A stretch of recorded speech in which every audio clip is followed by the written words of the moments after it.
is being called upon to make sacrifices. Every business is being asked to fulfill its patriotic duty. Every community is making fundamental changes to how we live, work, and interact each and every day. And I wouldn't be surprised to see this going on long into the future when this virus is gone and defeated.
The future. I really believe that shaking hands or not shaking hands, washing hands all the time, staying a little apart.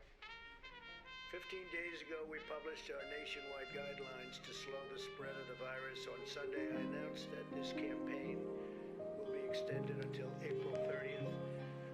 In a few moments, Dr. Birx will explain the data that formed the basis for our decision.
follow the guidelines for the next 30 days.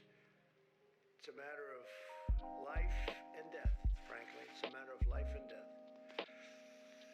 I know our citizens will rise to the occasion, and they already have sacrificed a lot.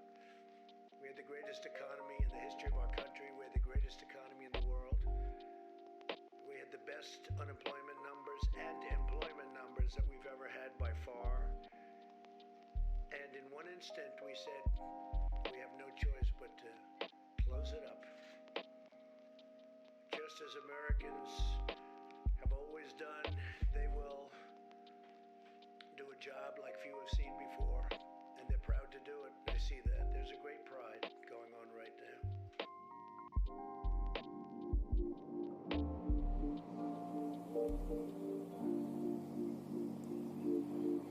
And Small Business Administration announced further details on the Paycheck Protection Program, which was made possible by the $2 trillion relief bill I signed into law last week.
also update you on the distribution of urgently needed resources and supplies. And we have a lot of numbers. I'm going to let Mike Pence speak to that in a little while. But we're giving massive amounts of medical equipment and supplies to the 50 states. We also are holding back quite a bit. We have almost 10,000 ventilators that we have ready to go. We have to hold them back because the surge is coming, and it's coming pretty strong. And we want to be able to immediately move it into place without going and taking it. So we're ready to go, and we've also distributed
the rules from someone else. Right?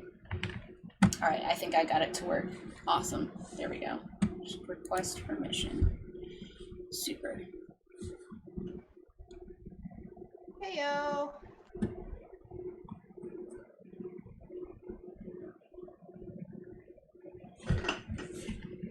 I wouldn't be surprised if Derry was burnt out on politics. I haven't seen him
Oh, thank you for the bits. I don't know why I didn't get the notification there. I appreciate it. Oops, I meant to put a heart. Thank you. Why is my stream elements not giving notifications? RIP. This is just like one of those days, Remy. I can feel it in my bones. Right? Oh my god. Oh well, what can you do? Maybe I'll leave and come back and see if that fixes the room. Okay. Leave room. New dashboard. Back in the room.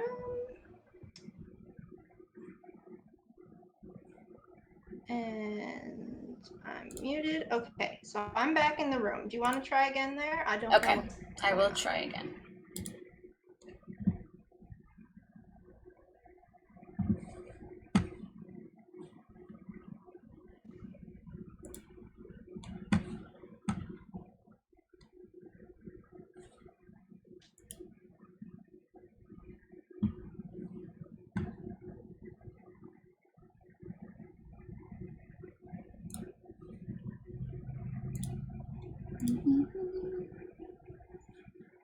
Okay, I just put my alerts on my current scene. I think that might have been my issue here, why I wasn't getting that notification. But I appreciate your biddies.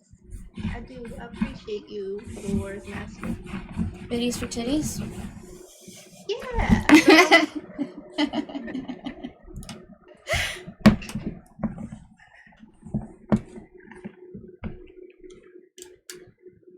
I just want to get one of those stress balls that's a boob, so I can just have a boob in my hand at all times. That's funny.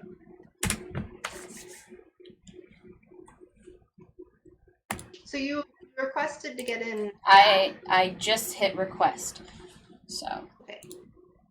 It didn't ask me for my name or anything, but set up display name, Remy. Yeah, okay, there it is. That's weird. Okay, I'm just gonna unlock it for a second and see what happens.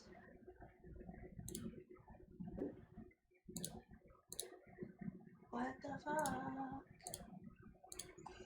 I don't know what the issue is here. It's not showing anything, people. What the fudge? Yep.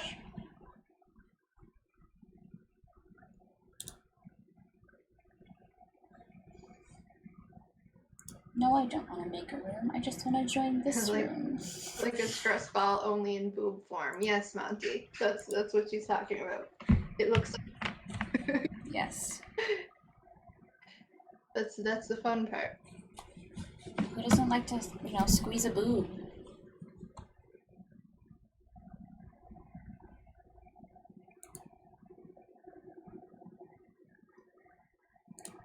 Oh, yeah.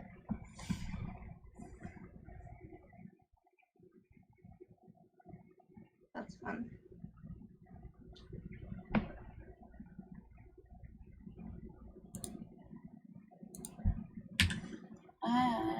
Do we have Chrome on this? No, we don't.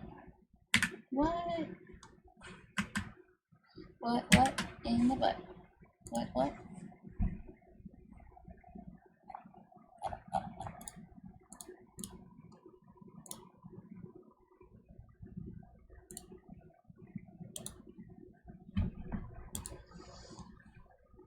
So I'm gonna, where's my,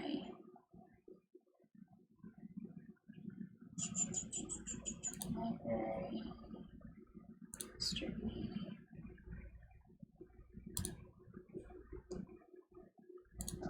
Oh my Alright, goodness. This does not want to work today. I just cleared all my shit, hopefully that it will work now that I've cleared all my garbage. Alright, request permission.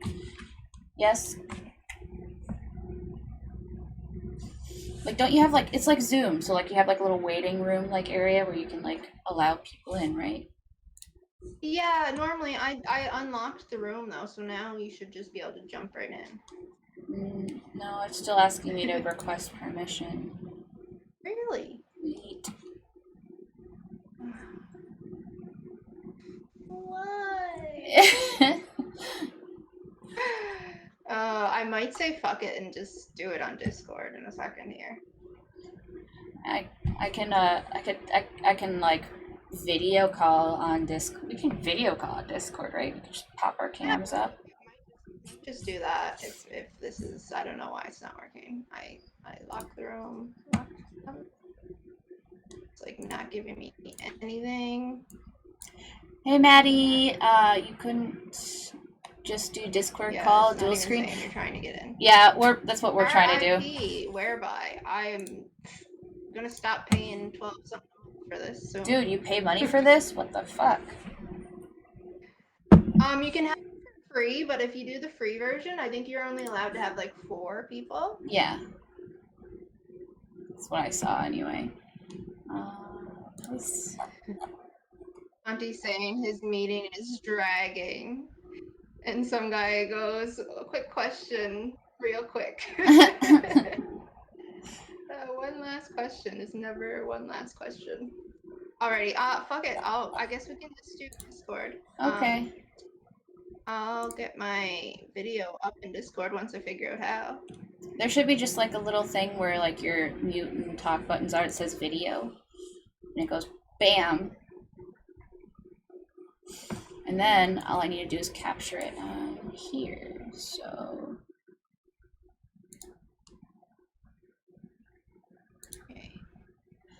Window capture, at source, new, Discord. Bam.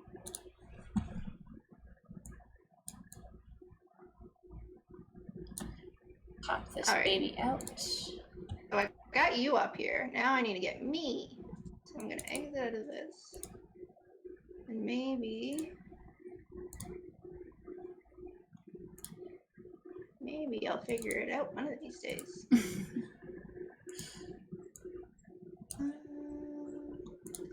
Screen? Video. There we go. There we go. Figured it out. Oh, that's the wrong camera. That's the wrong camera. How do I fix this? I'll figure it out. Go to your voice and video settings in Discord. It should give you options. There we go. Done. Video.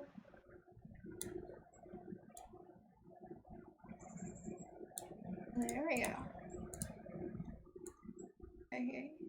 Now fix this. Oh, you look very nice Beautiful. today. Oh, so do you. I like the orange hair. It's super fun. I'm trying to get rid of it soon. It literally is the only color I've ever had in my hair that I can't wash out. Like, usually by now it's faded and I can just like dye over it. No, I can't get rid of it. My my boyfriend says it's because he decided to get rid of all the orange in his hair because he's a natural ginger, and we aren't meeting the requirements for orange hair. So I've been cursed with it, and I won't be able to get rid of it now. Apparently, I don't know. It's some weird ginger magic. I'm not sure if that's how that works.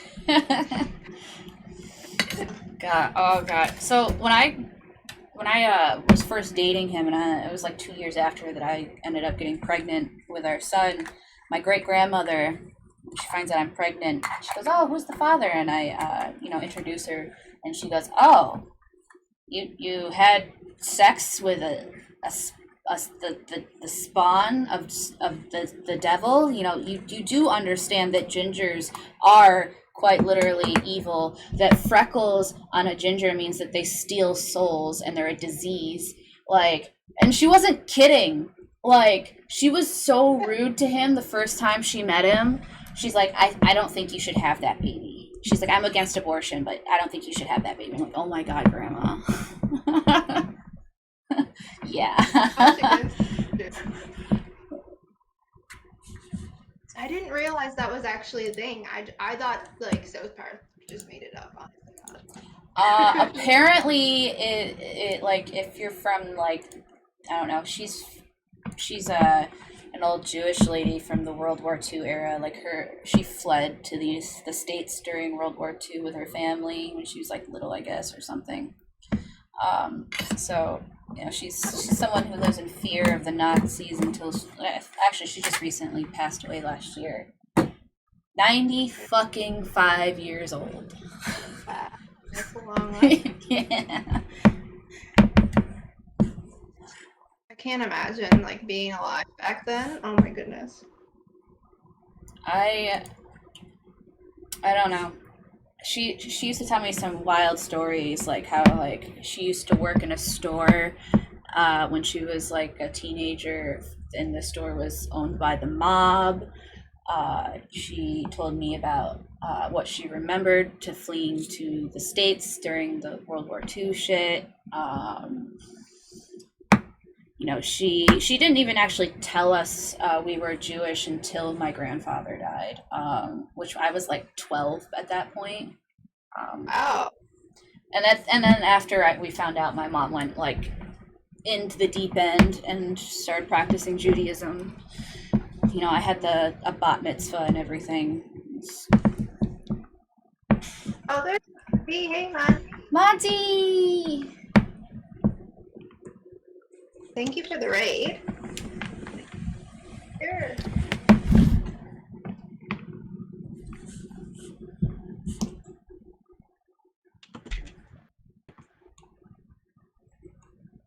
There we go.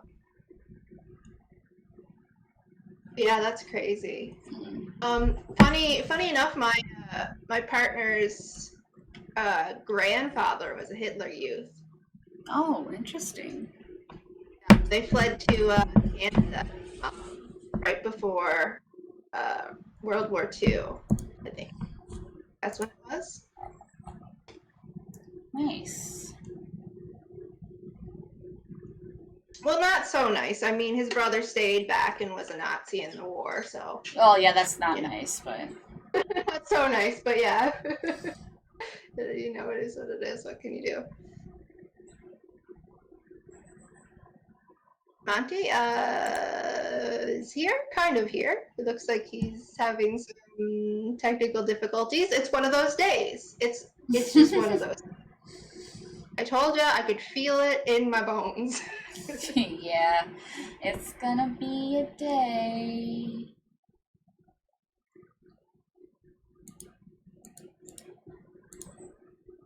It's a little bigger. Oh my gosh, there he is.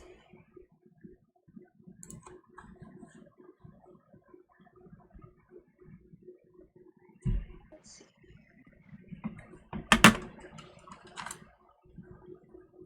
Oh. There I am. Morning. Yeah, One of those nothing mornings. works over here. My lighting's all fucked up. I don't have facial features because of the lighting. This is great.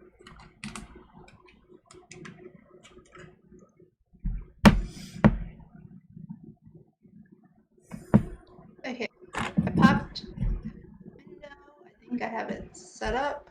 I can't see you on mine yet. I'm not sure what's going on there. It just shows that you're loading. Really? Yeah. Yeah, I'm not sure what's going on there. Just nothing wants to cooperate this morning. Nope. Just nothing. One of the Zero wants to cooperate this morning. All right. I don't understand what's going. Is it a full moon? I swear to God, I'm not one to be superstitious. I think Mercury's in retrograde. Mercury's in retrograde, yeah. All right. Hold on. Let's try this again. I'll get out in a minute.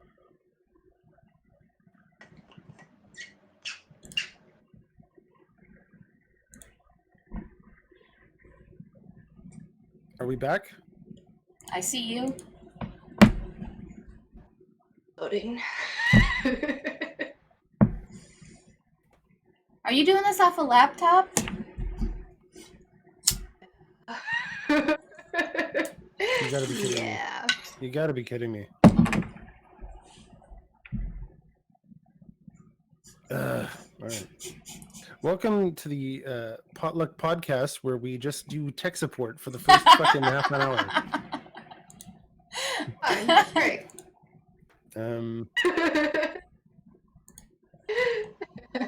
Like seriously, why am I not broadcasting here? That's weird. Hold on. All right, let's turn this off.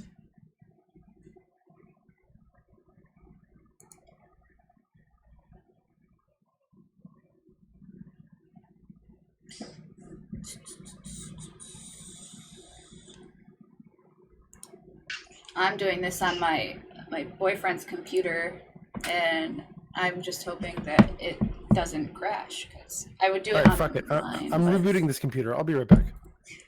All right. So, what have you been up to lately, Tara? Like, I saw that you were on a boat recently. So I'm actually a sailor, but like because COVID, I don't really work a whole lot. Fair. Yeah, so I had to go out and clean toilets for a little bit. It was fun. And yeah, I haven't really been up to much else. I was doing some training for my work too, and like doing and like shipping laws and all this other fun stuff. Like, tried not to sleep during the Zoom calls.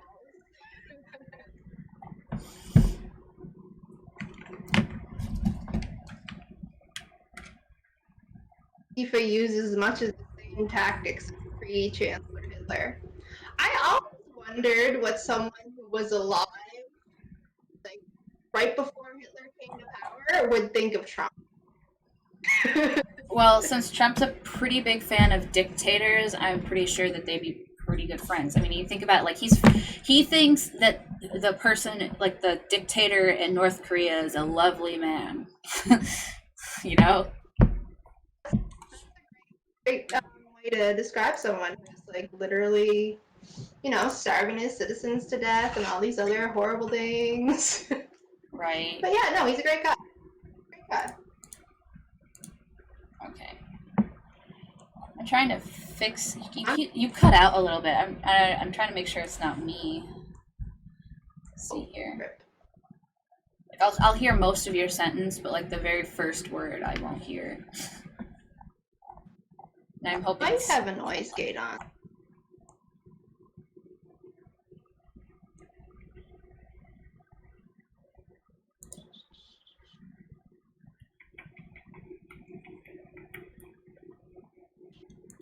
Oh yeah, I just need a. You've changed everything. Like you're in a new spot. I realize. Yeah. Like, I'm using my friend's Wi-Fi because my Wi-Fi is trash. oh, I you're haven't had on. internet in like. Oh my God, what's going on? Why don't you have internet? Don't know. I'm just glad I pay for a data plan, I guess. It's the only Jesus. thing I've been using. Jesus Christ. No wonder you're having like issues over there. Yeah, it's fun. I thought Honestly. Canada was supposed to be good. Damn it. Absolutely not for internet. If otherwise, they must be living in like the middle of a big city or something.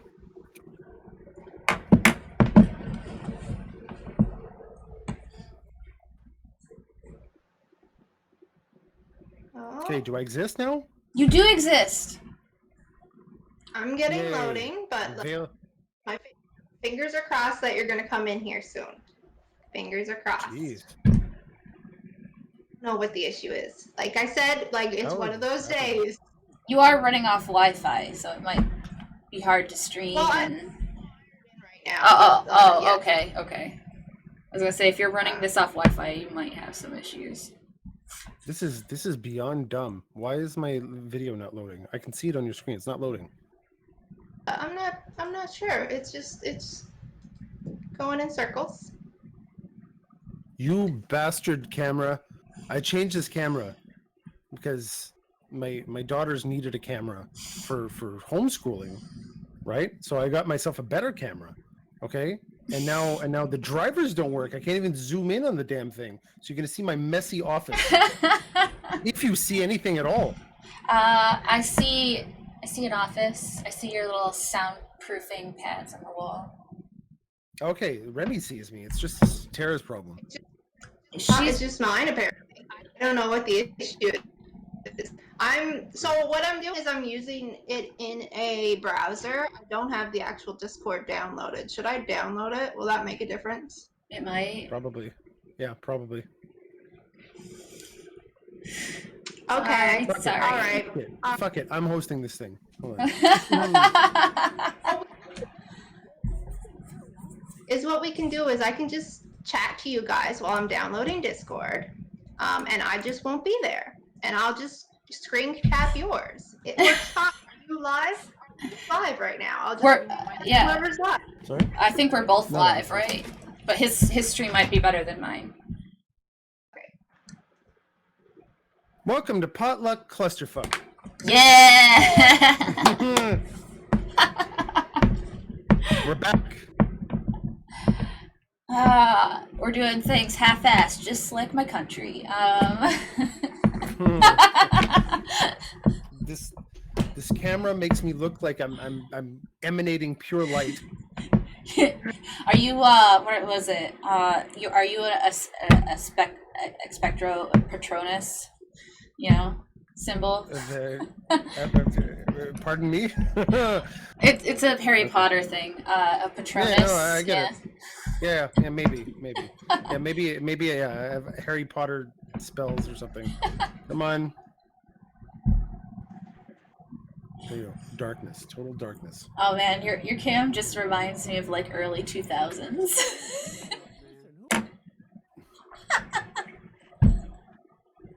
Oh boy. We just got potato cams going on today. No, this is not working out. This is what I get for not having Logitech drivers. Fuck Logitech.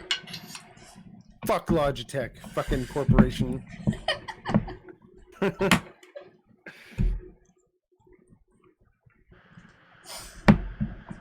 right, let's see.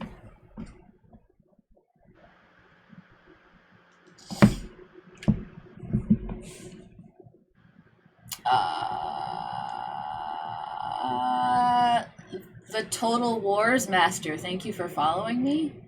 I'm scared now. Someone with that name following me? They were that just gave the biddies for titties. Biddies for titties. Biddies for titties. Welcome, War Master. Welcome to the closet.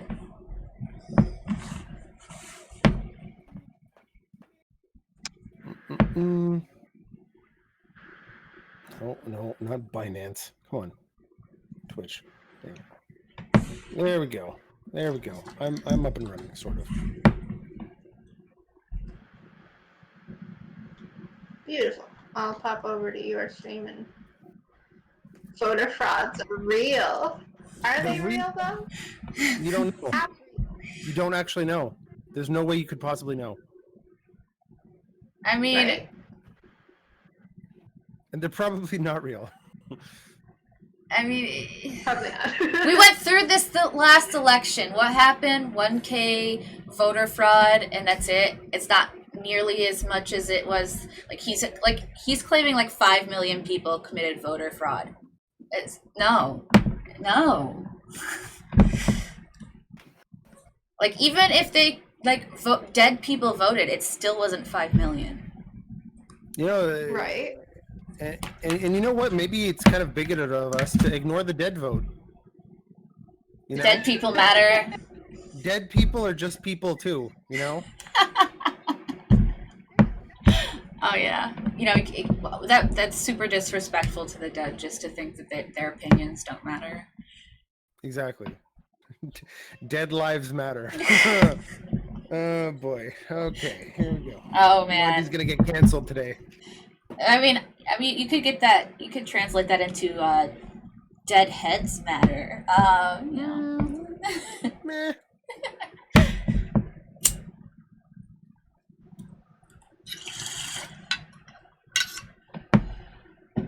All right. How's Discord going, Tara?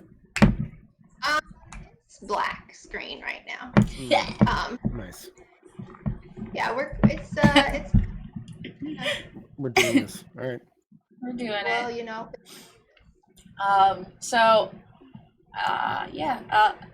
Election stuff. I had an article I was reading that even Karl Rove thinks the election's gonna stay in Biden's favor.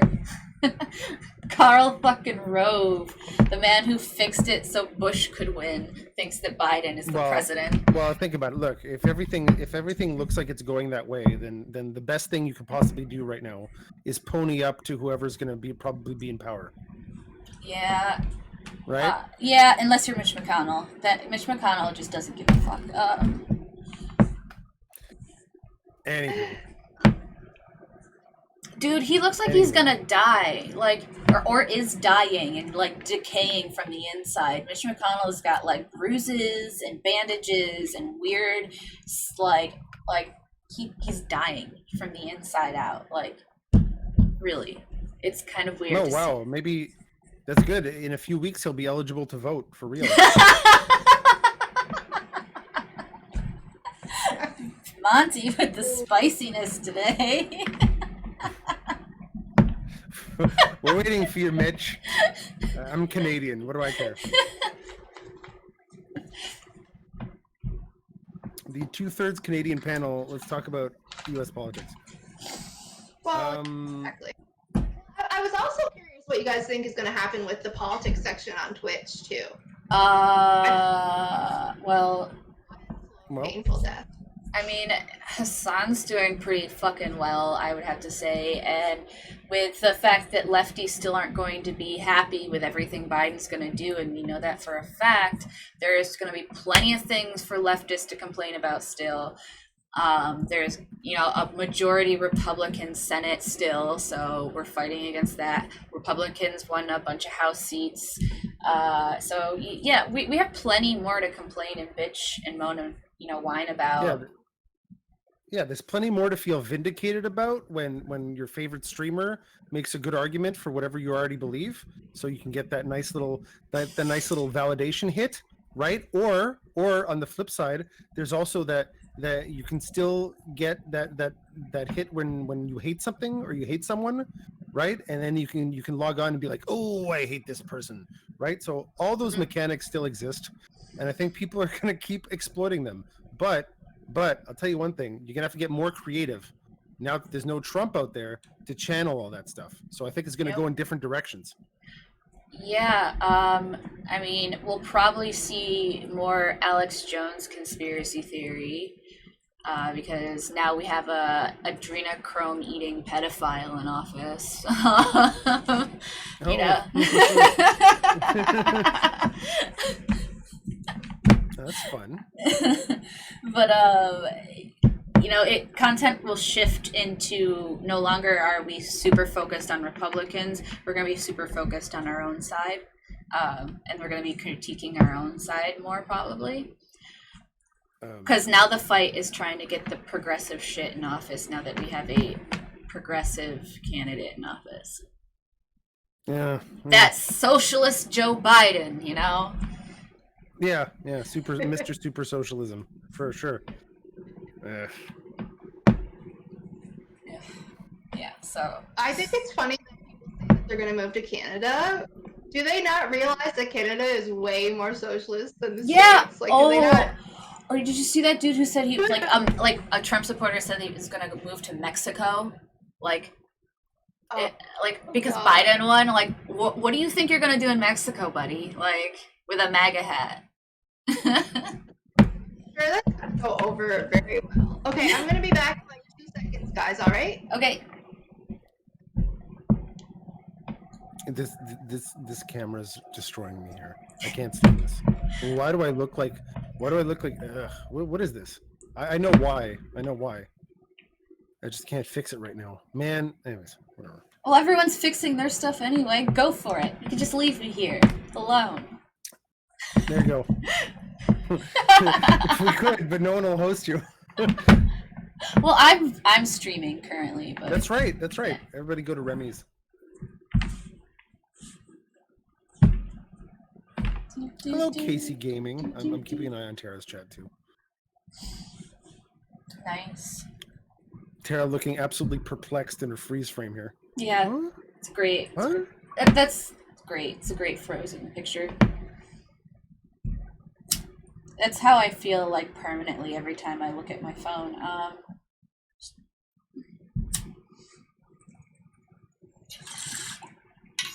There we go.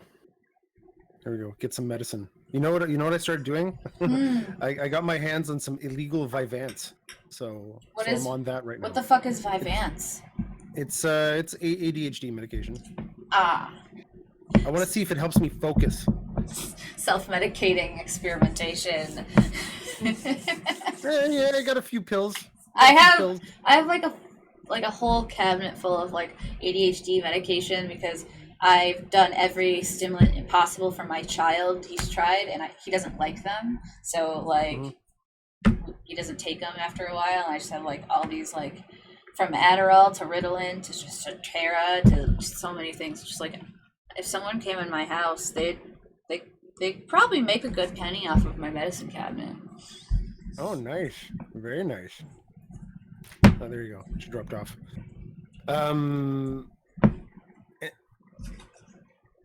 Antifa is not an organization, and Biden's a moron.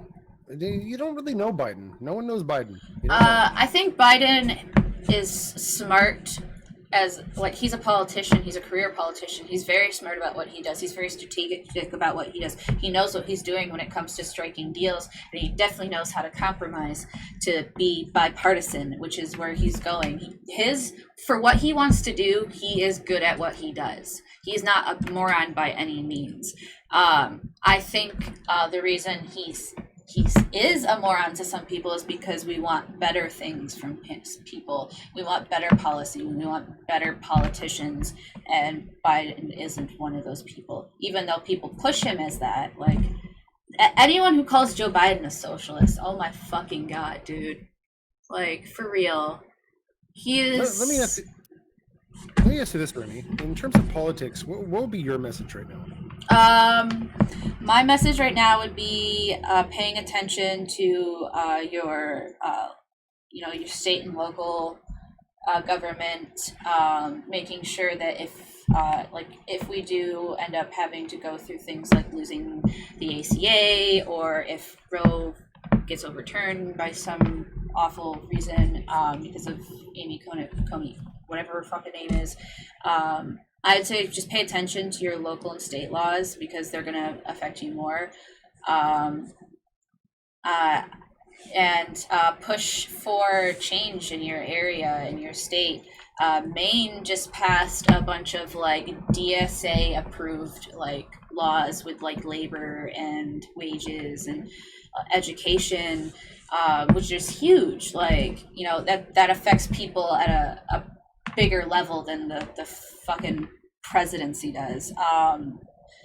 And with the Senate and the House having more Republicans in them now, we really need to pay attention to what's going on around us because a lot of things could change.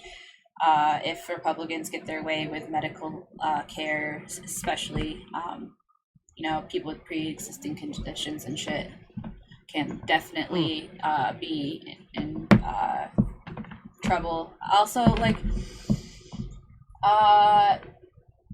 just like, I know we all want to bash on Joe Biden and be like, oh, he's awful. He is. But also try not to be so negative. I think if we try to start being positive about what he is doing well, we can start being more inclusive in our political sphere. I feel like the left in general, no matter where you fall on the left, we're fighting with each other lately a lot more about what we want, and we don't talk about anything good. We just talk about all the shit things we do to each other that we disagree with.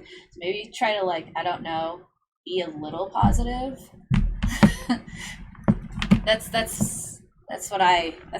my advice for everybody. State and local government, pay attention to it, and try to be a little more positive. I've been trying to help people out more.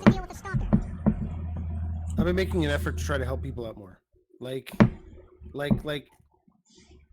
I can't tell people like what to do. Oh, go do this, go join this, because I don't know what your life is about, right? But I'm sure everybody, if you're listening for it, if you're looking out for the opportunities, can find ways that you can find someone in your life, okay? Just listen to what they're dealing with, or whatever, and I don't know. I've been kind of having the attitude like, how can I help you, right? And not in like a intrusive kind of like, oh, I'm gonna get involved in your life. But I mean, sometimes you listen for opportunities, and I've been just anyways, I've been just thinking like, how do I build these relationships, right? How do I build this local community? How do I build how do you become like a cooperative entrepreneur? You know what I'm saying? Like, it doesn't have to be like a business for money, but it's like how do you proactively undertake things that can help you and someone else do better in life, in generally, even if it's in some minuscule, like seemingly insignificant way. Because I think I don't know, and one of the things I was listening to, or I was talking with one of my friends, and he has a problem. And then I was thinking about and my cousin also has I guess a complementary problem, and so I connected them together, right?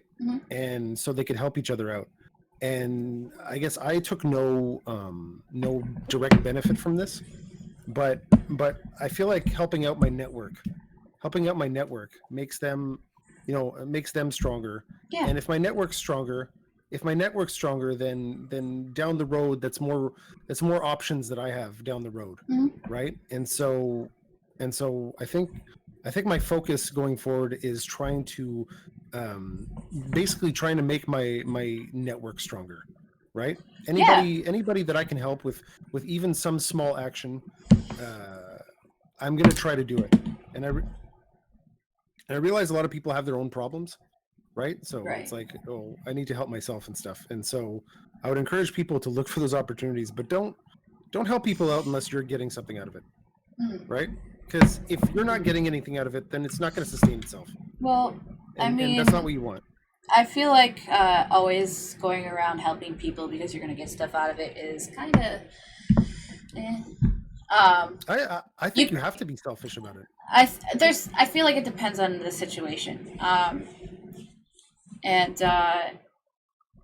But yeah, you're right. And I feel you building better connections, stronger connections with people, and helping them is something I think we all should be doing with each other. I feel like a lot of us just tear each other down a lot more, and it's kind of a bummer. Let me answer some question real quick.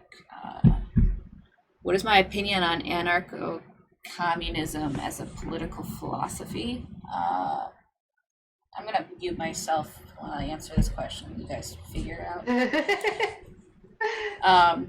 Okay. I don't even know what anarcho-capitalist. I'd have to Google. So anarcho-communism. Okay, so anarchism and like liberalism share some common threads. So I don't think anarchism isn't totally invalid.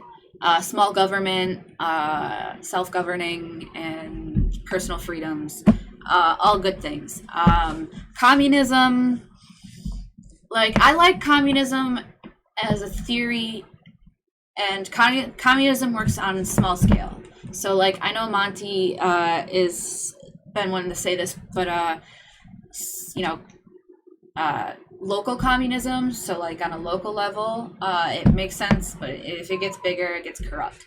So anarcho-communism might be a fruitful thing in a very small kind of setting and whatnot. So it's a valid kind of political ideology, and depends on how you, but it really depends on how you apply it. That being said, as on a wide scale, like large, I don't think it would be very fruitful in the society we live in. But that's how I see that. There for a second, and then I dropped you. Okay. I think I said that wrong. I apologize. It was anarcho-communism, not capitalism. So yeah. Oh.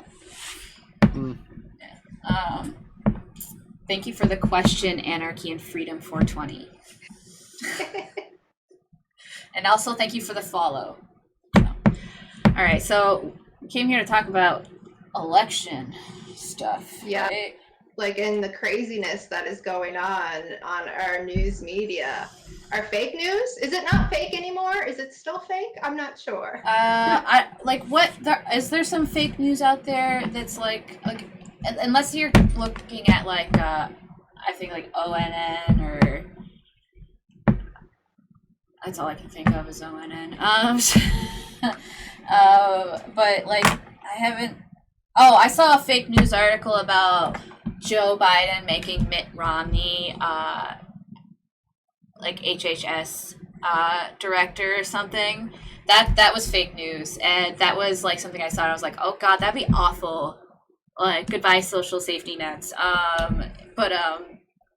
Yeah, it was fake, thankfully. How can any news be real if it's just geared to like play on our emotions all the time, right? If it's just there to like basically mine our emotions for views and money, how can any of it be real? I mean, you could even use real facts, and the way that you frame them, the way that you put it out there, the way that you present them, okay, distorts kind of what the truth is, or what the interpretation of the truth is, right? And because you're constantly just mining people for their emotions, essentially, right? So it's like, I don't know, I have such a distrust for everything that comes at me on media. Not that I think that they're telling. I feel like it's all packaged for reasons that are not informing me. Fair. I mean, a lot of media coverage is less geared towards informing people and more geared towards getting people to watch. And it's become worse as the internet's become more of a thing where we get our news from. I feel like I don't know. I feel like since maybe news has been put on TV, it's become less and less, I don't know, worth something, because it became more about ratings and money the moment it became like a picture show. I don't know. I almost wonder if there's a line somewhere between news and propaganda, and where exactly do things fall these days? Because it's like I'm with you, Monty. Like I don't know what's real and what's not anymore. Trying to keep up with well, news was supposed to be just people reporting what is going on without any bias or any like personal input into the story. So it was like, this happened, that's it. Yeah. But no one wants to hear this happened and that's it anymore. People want to hear things sensationalized and drama because we're fucking weird little humans that need drama. I don't know why. So yeah. And then you got people that are making money off of certain stories, so they're going to be swayed to make it propaganda for one side or another, obviously. Is Remy's sound like cutting out all the time? Am I cutting out?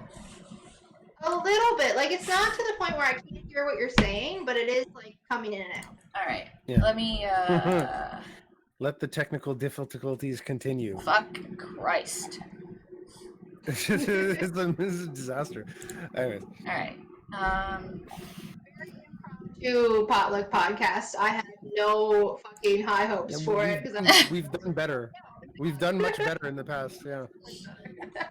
All right. So I turned off my noise suppression and I turned up on my advanced voice activity. Hopefully that helps. Also, I'm gonna be right back.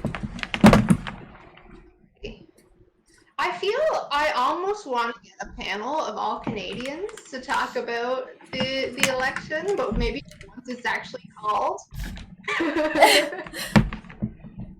I'll be really honest. I have not been following. I mean, lately, especially even on election night, like I just went to bed. I was not concerned with results or anything. It's just the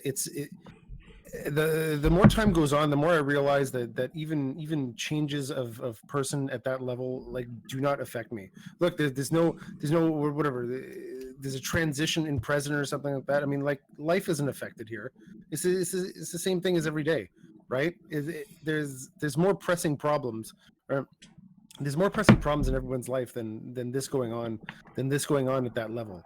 And it's like it bothers me how much energy we spend looking at stuff like presidential races when we have immediate problems that need our attention, that need our energy, that need our time, right? And yeah, that's it. The more time goes on, the more I kind of like chastise myself. Like, why are you looking at this? Why do you even care about this anymore? Right? Right. None of this is going to affect you, and the worst part is the players involved. You have no say in it. You have no say in it. You can't That's affect right. it. Okay, and then you're Canadian, so what stake do you really have in this game? what stake do you really? No. But I mean, how can you affect it, Remy? You as an American. I mean, as an American, not only do I have the right to vote, and affect not only my federal government but my local government, so that matters. Like my local elections matter. Like I just voted on something that passed to actually expand our fucking library. Like we really needed a brand new library. Like we just expanded the special education budget in my son's school. Like things that really are important I voted on and they passed. Like I live in a state that guarantees abortion to everyone, even people with Medicaid. I can continue to make sure that is something that we get and continue to get and doesn't go away. There's a lot of things that I can do to affect me and the people in my state.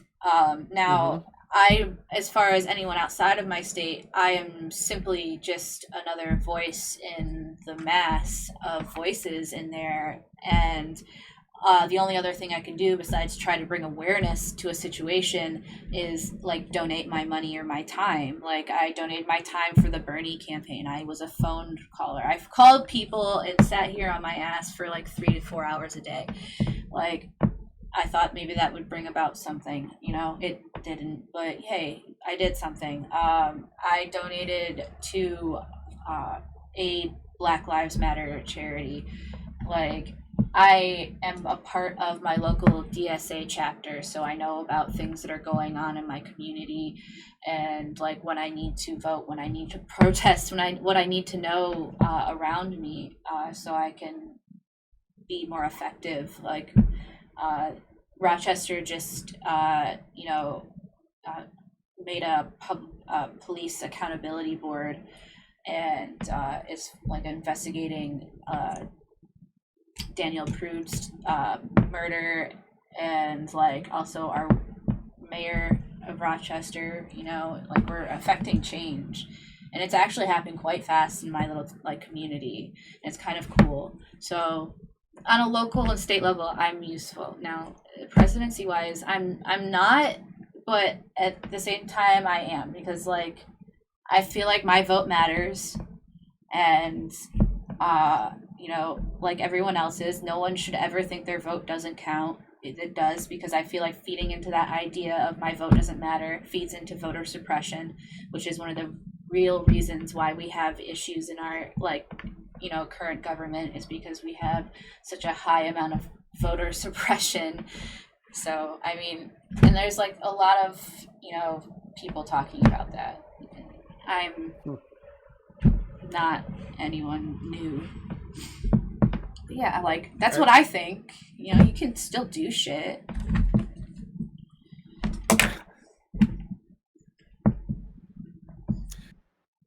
How do you feel about how do you feel about how the ratio of how much your vote counts compared to the energy you've spent paying attention to it in terms of the presidential election? Like I feel like you should stay loosely informed when it comes to the presidential election. Like, yeah, learn about policies of what people are doing, what they intend to do with like their presidency, you know, all that nonsense. You know, but getting into like these like conspiracy theories, or like these ideas that there's like voter fraud, or there is people like that are voter counters that are like, you know, counting ballots that, you know, clearly don't make the, you know, whatever, like their signature is wrong, they're still accepting whatever the fuck they have to do to approve these mail-in ballots. But like, so like you should like, honestly, like I checked out a whole lot near the end of this election. I felt like in the long run, it wouldn't have mattered how much I paid attention to the news. So I feel like you should check out a little bit more when it comes to like when it winds down and you know who you're gonna pick, and you know, and or you've already voted. Like, why pay attention? Why stress yourself out? Why waste the brain space? You know, unless you're doing it for fucking content, which whatever, like don't bother. You know what I did politically that makes me feel really good? Well, Cool. politically.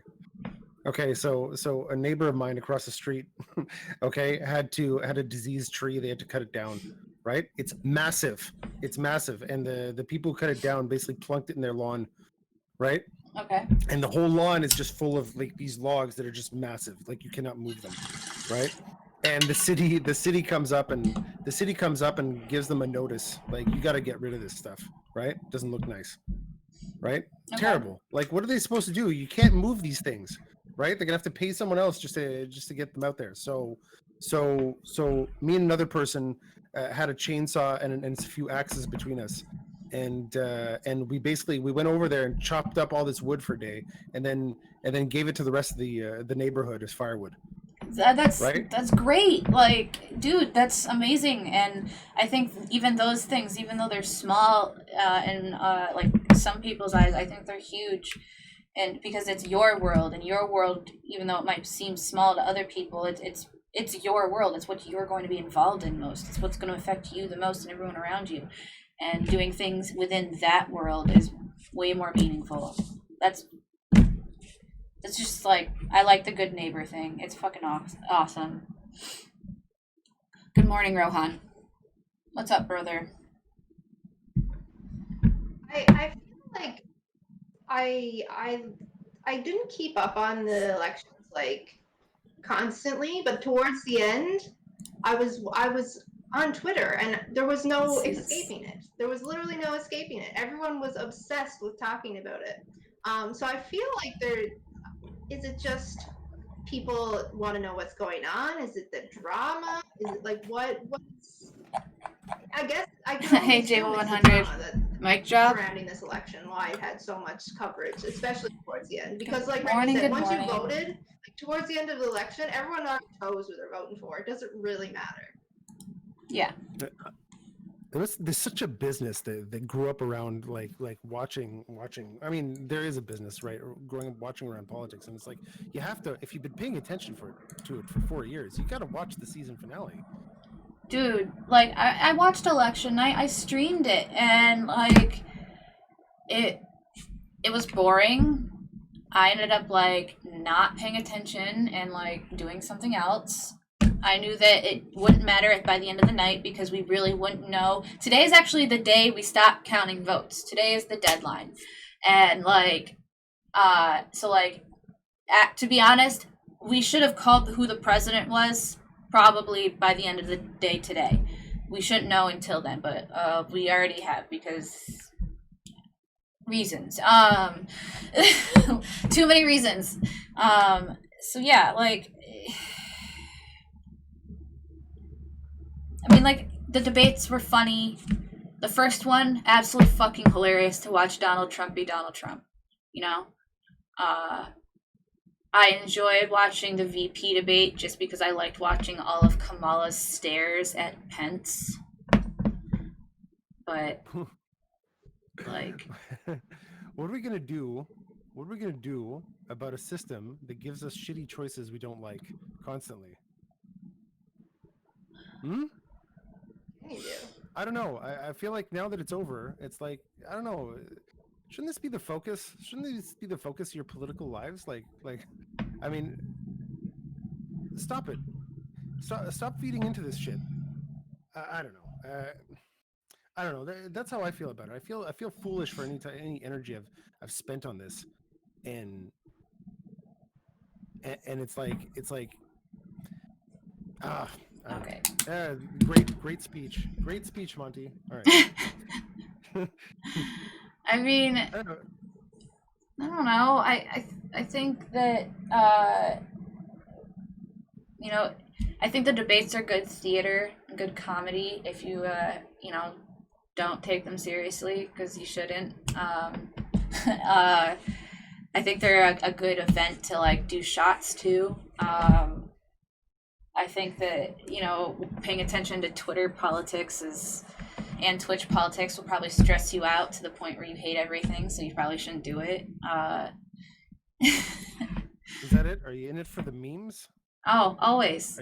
Are you in it for the memes? It's always the memes. A meme production fiasco. Always the memes. How many millions, maybe billions of dollars did we spend on the meme production fiasco? Dude. Yeah. I don't even look into that.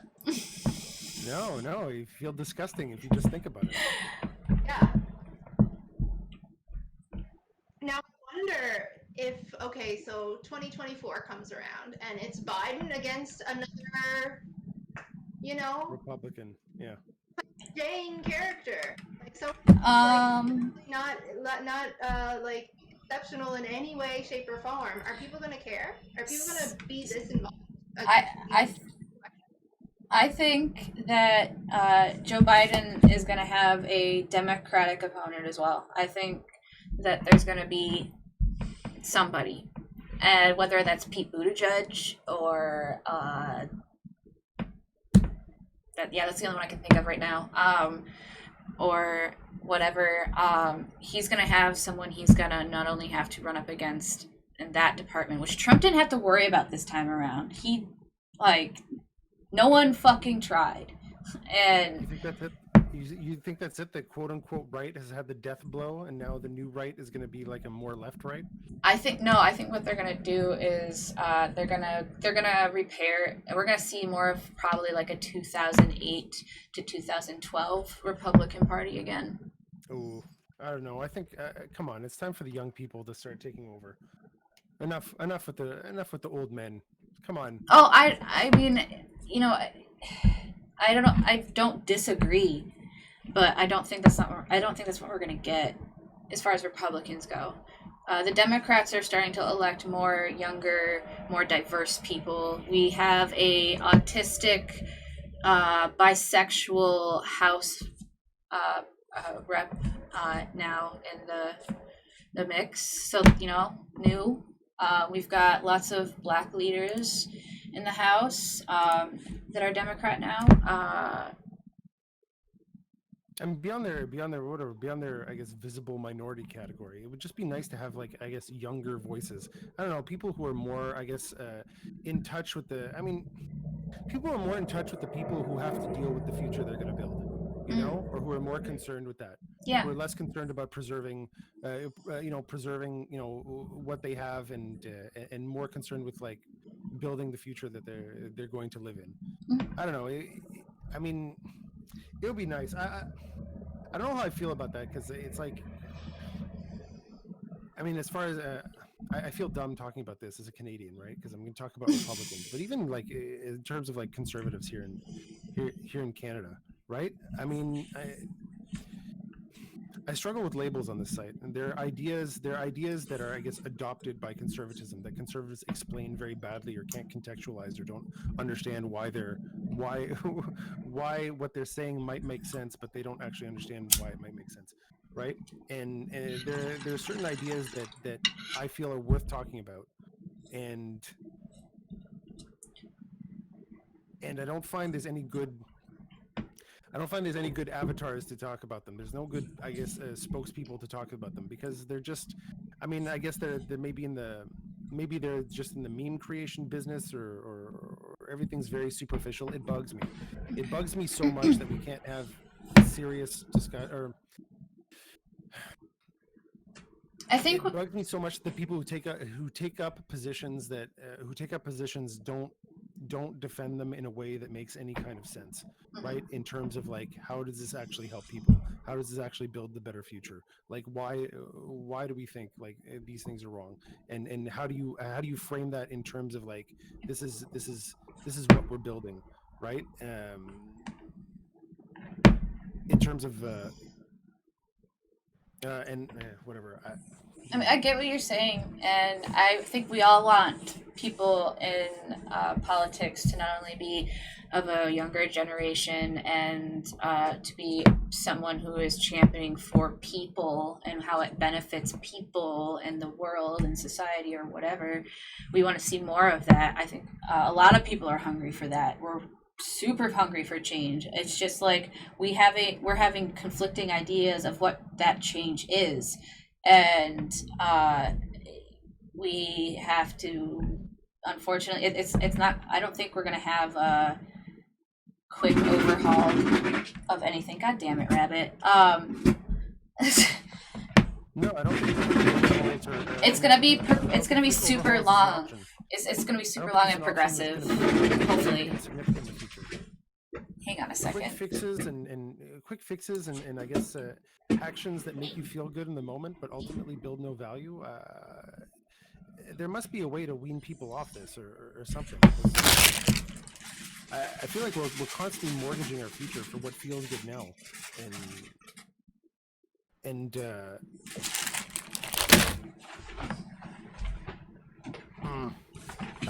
one day I'm gonna actually express a full idea. It's gonna be great. Until then, it's just gonna be like a half sentence, like, that ends in the middle with. Hey, I mean, I feel you. I feel like I'm having half thoughts too, kind of, or I'm just kind of talking in circles.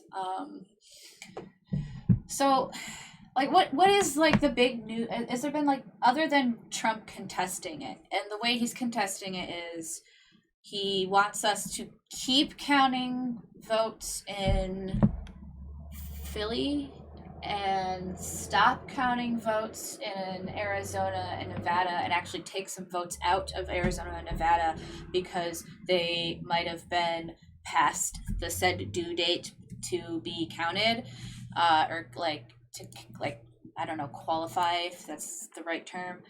And so you have, two different types of lawsuits for two different types of actions in three different places. And he, like, honestly thinks it's going to affect him. But I'd like to say this right now, that if he even if he still won Pennsylvania and he won Arizona again, Biden would still fucking win. Like, it It would be the exact same thing I said in your chat that day. 270 to 266. But that course of action benefits him either way, right? Like in the very unlikely case that he's right and somehow this helps him, maintain the presidency, right? Okay, there's that. But then on the other hand, if it's the other situation, okay, he can always claim like, oh, this thing was stolen from me, which is totally in character. Okay, he can claim, oh, I never lost, I still won, it's just it was cheated from me or stuff like that. It's just like he's maintaining his optionality going forward. Like, so it's like even if he loses this even if his efforts fail, he wins. But if they succeed, he also wins. Or he can pull out some value out of it. There also is value in him staying president, because the moment he isn't president, the Southern District of New York is going after him for like a lot of things, not just like tax evasion, but like some other shit. I don't know everything, but so he has that. I think honestly he's just using the presidency to like not have to go through a court case, because I think at this point he's going to be found guilty of something. I mean, he's gonna have to run into that kind of thing anyways, right? And you can't be president forever unless you really think like that's his plan, or that was his aspiration. Maybe he was hoping to die in office or something. I don't know. Maybe that's what the COVID thing was about. He's like, "Fuck, I didn't die." He's like, "Yes, I got it." Yeah, like maybe I could go out a hero. Right? Maybe that was his plan. Like, he's like, fuck, I'm in too deep. I'm just gonna kiss everybody until I get this thing. I'm gonna die.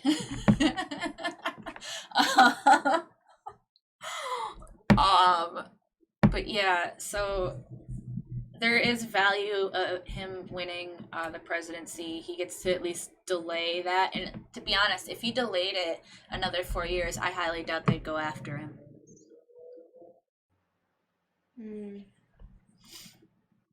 So, do you think people become more or less engaged with politics now that if he's gone?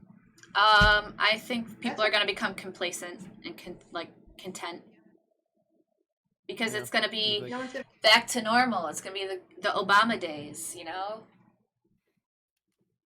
Yeah, no real change. No one's going to care if there's real change. But now the only thing I think will keep people engaged, I think, is the BLM movement. I think that isn't over yet. Why is this chick with orange hair acting like she's psychotic? Are you acting like psychotic?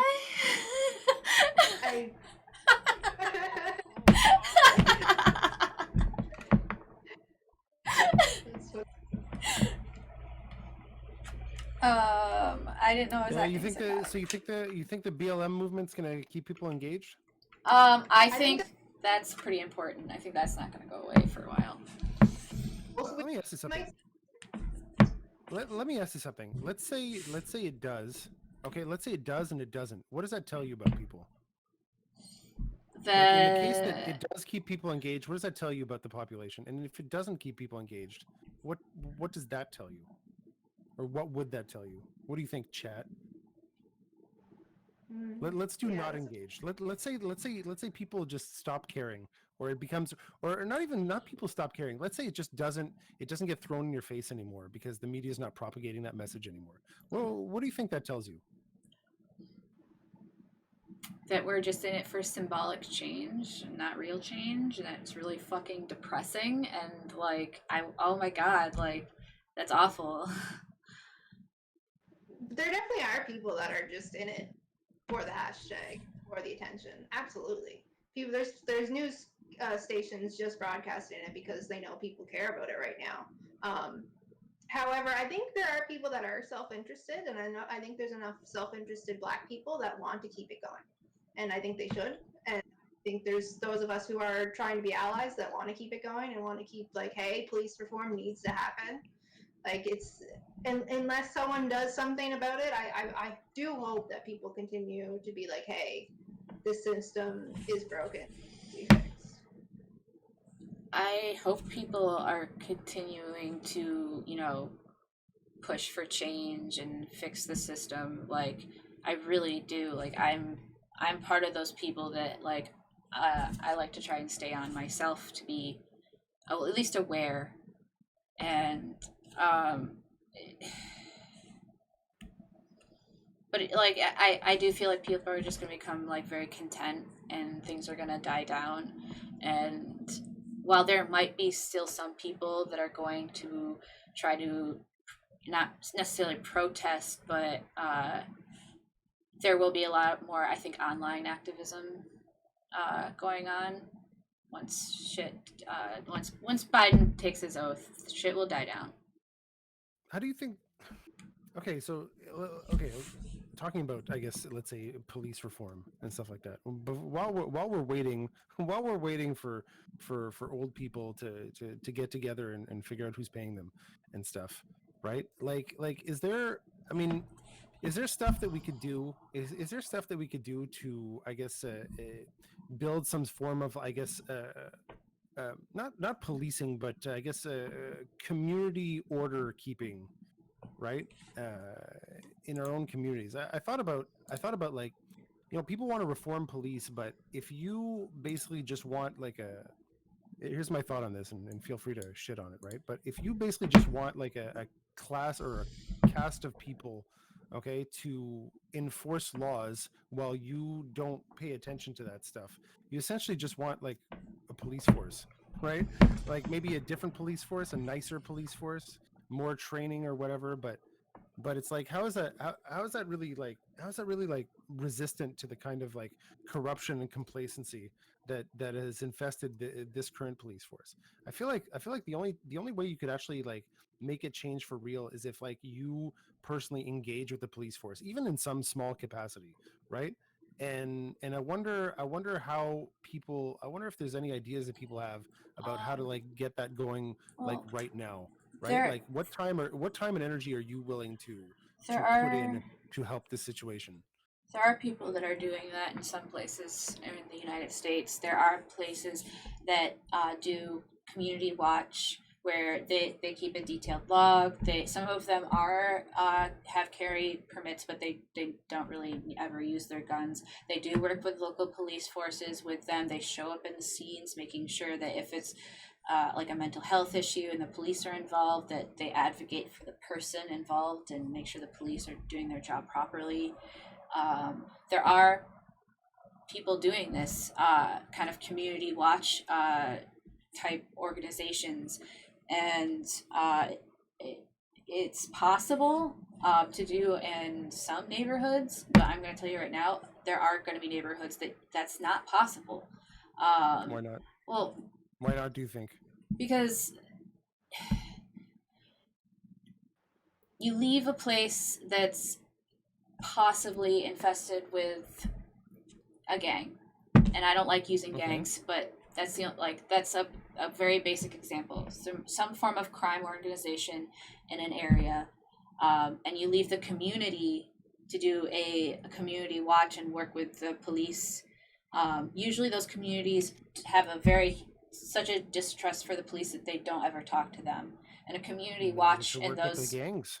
and the community watch will become something that's working with the gangs, and unfortunately that leaves it open to a lot of bias and corruption essentially, and Well, I mean, as that's long as not it's community safe, based, and as long as it's and community that's based, and that's not people are safe. maintaining order But with is that safe? with with an organization that they, I mean, the thing is that if you want to leave people the choice and not have them under the thumb of whatever, I guess, the white police or whatever you want to call it, right? You have to open yourself to the possibility that people can do, people can organize the way that they want, but it might not have the outcome that you think is ideal, right? And I think a little more courage in that respect might be warranted going forward. In the history of the, I mean, one nice little tidbit: the history of the mafia, right? The Sicilian mafia. Originally, they were an anti-fascist organization Yes. because their communities got basically, Italy had a fascist, I guess, government, right? They didn't like the fact that the government came in and dealt with the problems and with their fascist agenda, and so some people got together and said, you know what, you have a problem, you don't go to them, you come to us, okay? And internally we'll deal with this. Okay. And that was and that's how it started. And when you operate, and when you're operating and you're telling people don't obey, the lawful government or something, we'll deal with our own problems, then you start doing things that are, I guess, against their agenda, and you get labeled criminals. Okay. So, but is there a line where you can't, the community source of security isn't enough? Is there a line where you have to go into using your police or state government to handle situation? Because I feel like there is. Like, I don't think a community can self-govern in a way that deals with things like murder, abuse, and like some other really heinous shit. Like, I feel like police need to be called in those situations.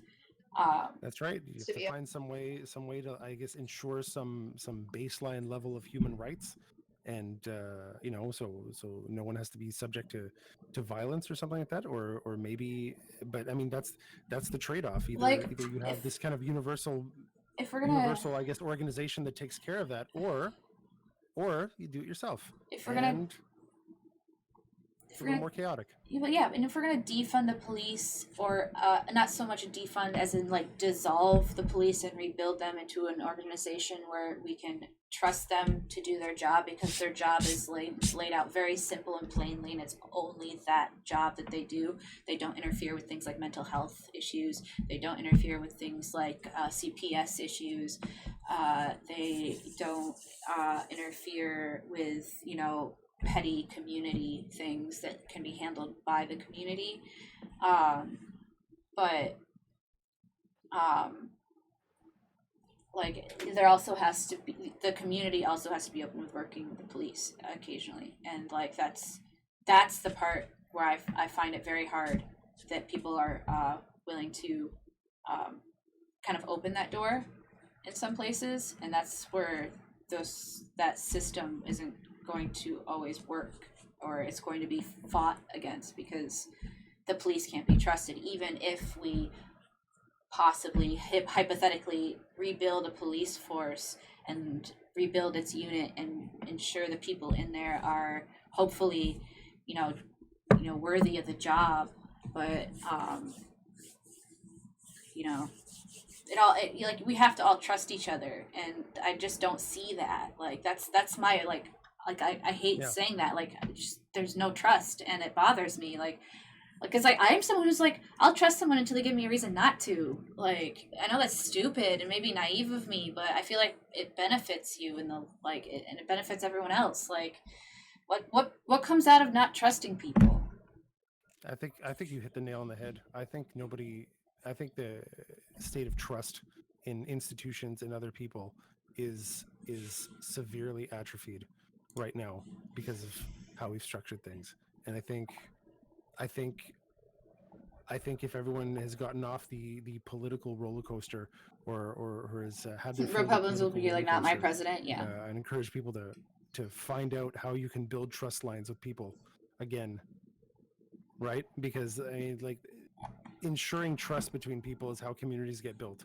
And if the trust that people have is completely eroded, then we're living in a fantasy world of communities. Right. How do you stop a person that's armed and mentally ill? You don't escalate the situation by sending 20 armed police officers and a SWAT team. That's for damn sure.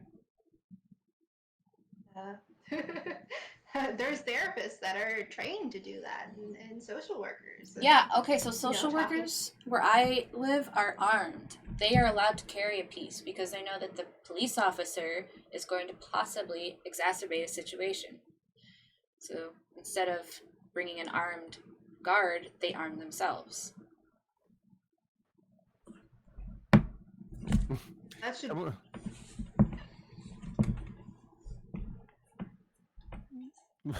Someone asked me in my chat, what if the social worker is stabbed? Do we send in another social worker? Oh my god. army of social workers, maybe 20 social workers that You are know, heavily armed. okay, if someone's armed, the police are obviously called. At least 1 or 2 officers should be at a situation if someone is armed and possibly dangerous to themselves or others. But the person who handles the situation, speaking to the person, trying to de-escalate it, should not be an officer. It should be someone who's trained to deal with people in those situations and crises. That is not a police officer. That's for damn sure. Well, it's not like it couldn't be a police officer, but right now it couldn't be. I think overloading a police officer and making police officers have to take some form of psychology classes might be too much. You know, because while I think Psych 101 would behoove every officer to take, anything beyond that seems like, I don't know, it seems like beyond their actual job. They're not there to actually deal with mental health. They're there to deal with violence and things against state and federal laws. Maybe we should send in the gang members. Oh my god. Hmm? Gang. You know, Excuse me, Mr. Gang Member, sir. You know the community. Why don't you talk to this guy? you know, it's possible. It's possible that could be helpful. You know, community members talking to each other might help because you know each other, hopefully. But Yeah. just be careful if they are armed. Maybe, I don't know, don't get too close to them. Maybe have like one of those mega horn things. Just kind of stand. Yeah. I think with police is they're supposed to have a standard for how they approach things. I think if you look at a gang, they don't have to abide by any standards. So if Buddy's not listening, they can hang him over the side of a building and get him to, like, you know, confess or do whatever. Hey, buddy, stop being such a problem. Or we'll drop you off this bridge. I mean, You know what? Hell of a deterrent. Maybe that approach will save some lives. Because the next person will be like, yeah, I'm not going to act out. I don't know. Silly thoughts. I mean, prison's never been a deterrent. The firing squad was never a deterrent. The electric chair was never a deterrent. Like, what makes you think someone dropping you off a bridge is a deterrent? Because they'll drop your family off a bridge? I don't know. Oh, jeez. You know, when you start going beyond the law, things become a lot more flexible. You have a lot more options on what you can do to enforce things. Yeah, I think obviously there should be some basic law enforcement. You know, we still have people that do crime. We still have people that take advantage of people in gross and heinous ways. So yes, there should be law and order, but I think community government is a thing. I think you know, if we have like a community government and, you know, we write citations to community members, they show up at a town hall and we discuss why it's a bad thing and they shouldn't do it again, and like, oh, for, you know, doing this you gotta go rake some fucking leaves or plow some fucking driveways, you know, so be it. I don't know, like I'm for hiring. I don't know about you guys, but I think if we have people and we're putting them, like, if we're arresting them, why not put them to work? Why not have some utility? They okay, so they do. It's called the prison industrial complex. They definitely do use prisoners for labor. Like in California, they use prisoners that are like nonviolent offenders for firefighters. And since COVID happened, they've been short firefighters. Like, you know, because they use prisoners and they don't even like pay them good wages. They pay them like quite literally like 50 cents an hour. You're talking about places that are just like I don't like that idea either. I think anybody who's offering some service of value to the community has to be like, they have to want to do it, right? They have to be engaged and want to do better and want to do a good job. Like, I think a better motivator is just like, I want to protect my community. My community would do something like this for me. Not like, if I don't do it, they'll give me more prison time. Yeah, you know? that's what I'm saying. Like, all right, so you decided to, I don't know, rob from your neighbor. You know what you get to do for like a month? You get to go help your neighbor with daily chores. You get to start appreciating them and the hard work they do. And you start to really value who you live around and their struggle. So I don't know, maybe like I'm someone who's like, I really just want to be like, you do something to like with your community or community members to really like Yeah. see like the impact you make when you do something horrible to them. Like there is consequences to your actions, and no, it's not prison time, but it's going to take some of your time. Community service. I should have said community service instead of hard labor. I don't want chain gang. That's a little much, but Terra Supernova for slavery. Oh god. Also, chances are, if you had this is my guess. This is my guess. If you had a more engaged community, right, then the people in that community probably wouldn't commit as many crimes, because if they're engaged with the community, they probably want to support it, Yeah. right, and understand why it's not good to do harm to the general community. I think a lot of crimes are probably created because it's like, yeah, fuck this place, what's this society done for me, right? So why should I respect its laws and rules if at the end of the day I'm getting screwed over by this society all the time? Yeah, and like when you're more involved with your community, you start to feel empathy for your neighbor, and I feel like, because like where I live, no one knows each other, no one talks to each other, everyone fucking hates each other, and I hate it, because I live in like a gated community. I could walk a good like mile and a half around my entire neighborhood, and like no one would say hey to me if I said hi, and it bothers me because like we have children that go to school with each other, interact with each other, and then they come home and they aren't allowed to hang out with each other because no one's like allowing anyone to hang out in their fucking yard. And I'm like, I hate this shit. And like, I have my neighbor that I share my porch with. I love her. She's awesome. She's the only person I get to talk to in this entire fucking neighborhood that isn't a total asshole. And like, just like the community that I've built with her, the relationship I built with her, now whenever I need something, she's there, and vice versa. Like, I've been short on food, I've needed a cigarette because I was about to pull my hair out, I've definitely shared weed with her, I've watched her daughter for her, like, I've given her daughter birthday gifts when like her mom's been short on cash. Like, it's a community. We started a community garden together, like, and like we brought in like a younger couple that doesn't have kids that like helps us grow this garden every once in a while with like peppers and cucumbers, and Are they hot? Some of them are, yes. Okay. But yeah, like bonus there. That shit, like, and when you like build on that and make it larger, like the amount of like connections you make, the fact that people have more resources, so you would notice if someone in your community is going hungry and you could fix it. Like, you would know if some lady couldn't afford her medication. You would know if the dude fell in his shower and needed help. Like, I think it'd be just like a widespread net of empathy, and it's such a great thing to fucking have. Right, it would be great. How do you build it? Generally sympathetic.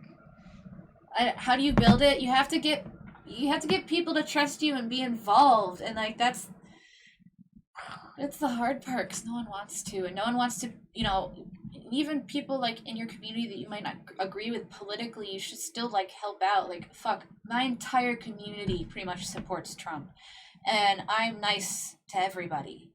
Like, I don't definitely don't start talking shit about the dude that wears nothing but Trump shirts and masks and has Trump flags on his car.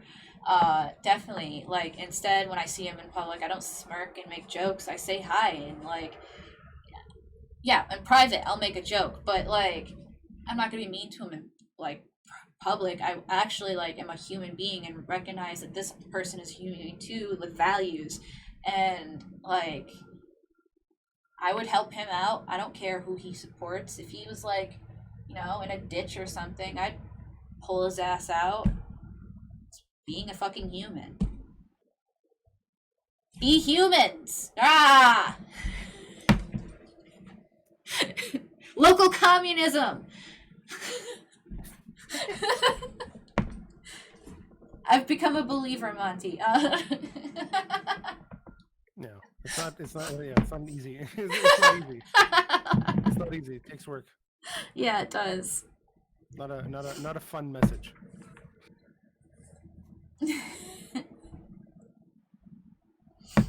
Oh shit. But I feel like we got off topic because we're not even talking about the election now. We're just This whole thing is Politics. scuffed. This whole thing is scuffed. Don't Yeah, worry about it. We're just totally. hanging out. I have a block of time to hang out with you, find people. I know. I haven't. It's so nice. I haven't seen Tara in fucking forever, and I occasionally get to catch your streams, Monty. But sometimes they're a little over my head. I'm not even streaming that much. I just had to. I thought I'd stream more during a vacation or whatever. Basically I was between jobs for a week, right? And I didn't. I didn't. I just did stuff. I helped that guy with his logs. I went to see IRL friends. It was great. Built real community. I mean, that's a silly thing to say. I like you guys, all right. And I think there's some real community to be built online as well. Yeah. Okay, because some people don't want to hear me talk about politics and stuff. You know, help with the logs. Just don't talk to me about that other shit because I don't know what you're talking about. I think it's important to take time off of the internet. Like, honestly, I have to remind myself not to stress out about like streaming sometimes because like it's like it is what it is at the end of the day, and you know, if I'm gonna be on, I'm gonna be on. If I'm not, I'm not. Whatever. And I feel like I build stronger communities online though, so it's just easier. What was that? It's almost like it's easier online. It is. Right. I mean, you can dip your toe in the water, right? There's no real risk of like, if you engage with someone in real life, holy shit, I'm here physically, right? Like, you're risking a lot more, right? If you engage with someone online and they turn out to be a shithead, well, block. You know? Right? Blocking is Also, so nice. Also, it's convenient. There's usually always someone to interact with you when you're ready, right? Right. Whereas in real life, it's like conflicting schedules. Hey, you want to get together? Sure, next month.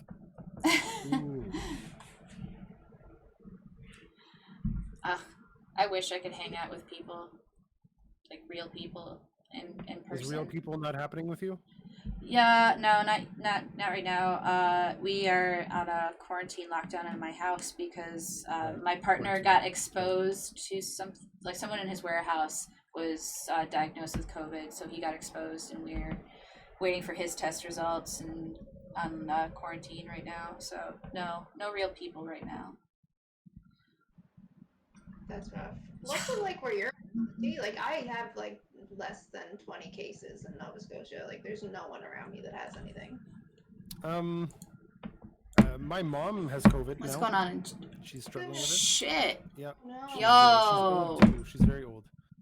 So that's it. It doesn't seem to be killing. What's her. up, Australian school? All right, so I'm gonna run down these follows for a second. They put her in quarantine. It's so dumb. So we've got Australian school. Thank you for the follow. Phase 5 Entertainment. Thank you for the follow. And Mike Oxsmall. Thank you for the follow. In the proximity. Also, Sir Dukin. Right? Thank you for the host. On her room. And Thank you. Test, right? And that's it. But my mom is lonely, right? And she wants to reach out to people, and keeping these old people away from their families, away from any human contact is cruel. It's so cruel, but you know, some of them bear it. But my mom doesn't like rules, so she just goes out and does whatever the fuck she wants. And for that, they stuck her in another building in quarantine with other people who have kind of the same condition, right? And that was cruel too. So we moved her out of there to get to another facility where it's better equipped for people with dementia. It's just before going in there, again, COVID negative. Okay, I had to go into quarantine. right, for another 14 days, where she can't see anyone except my sister, who has to take like this long class on how to put on PPE, right? And yeah, and that's it. So in that quarantine, she, I guess, came into contact with COVID people, and now like the whole quarantine has it, right? And so to avoid getting infected with COVID, she got COVID. Fun, right? And Jesus. so she's not doing too well. Um, Yeah.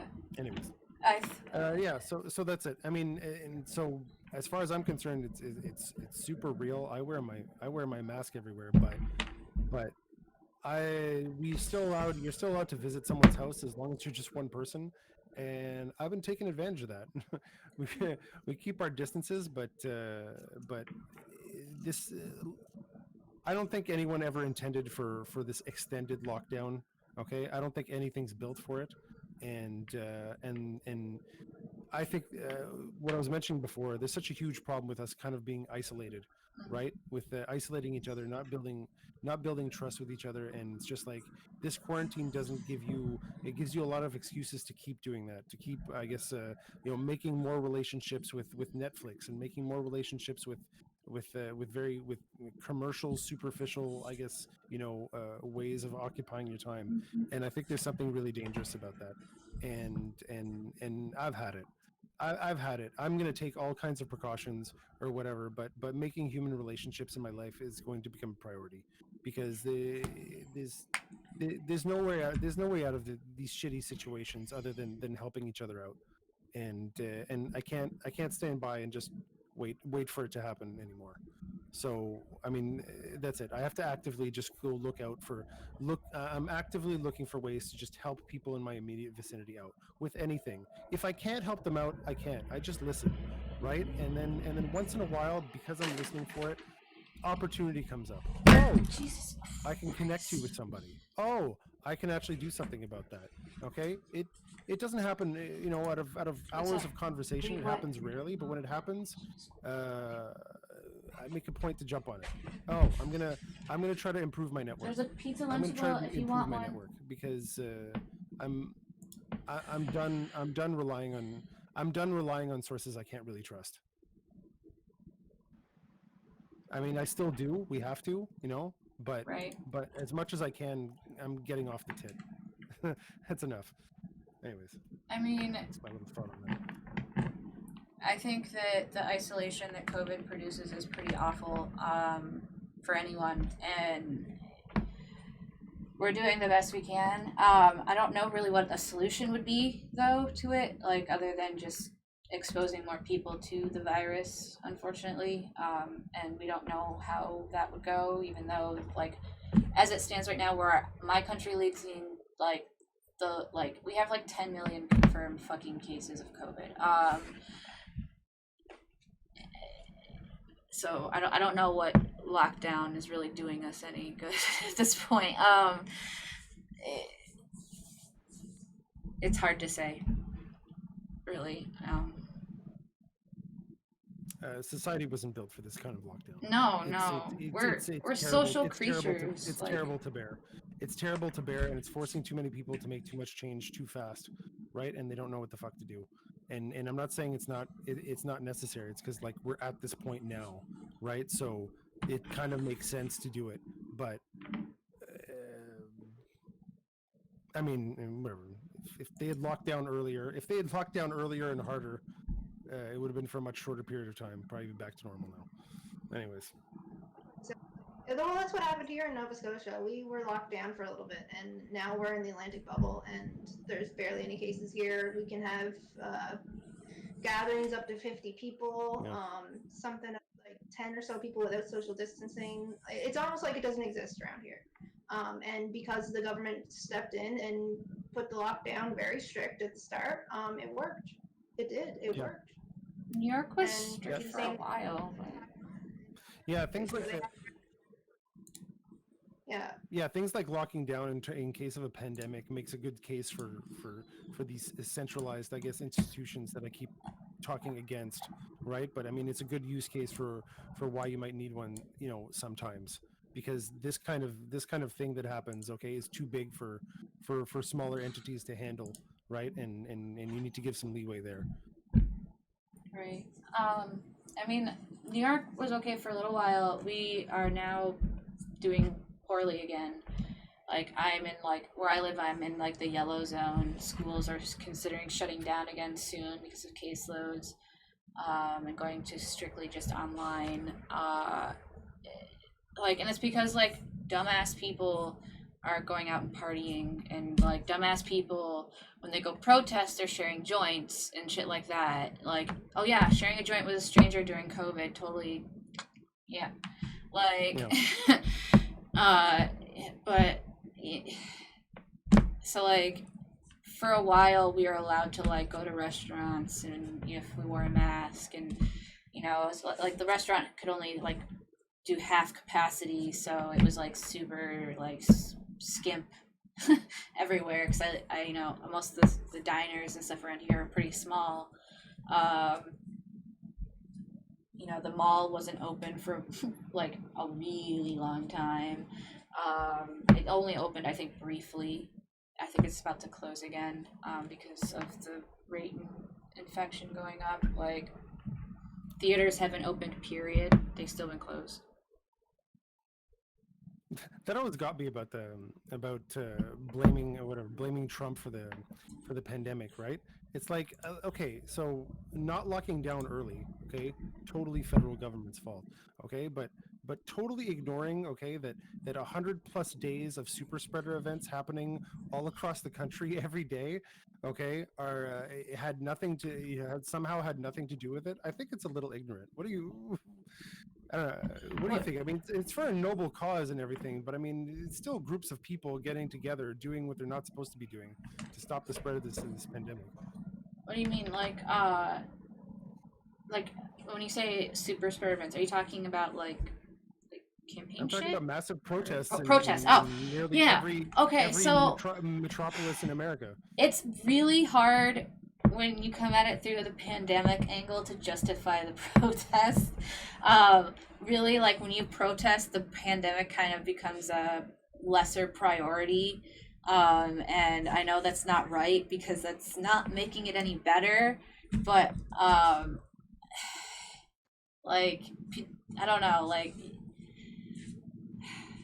there's the argument that you're outside, you're spread out more. You're not, technically. Masks only they only reduce the chance of spreading the thing by like a certain percentage because whatever particles don't fly out as much. It's more obstacles and stuff like that. But the best thing you could do, is social distance and wash your hands. Okay, so those are even more effective than masks. But that wasn't happening.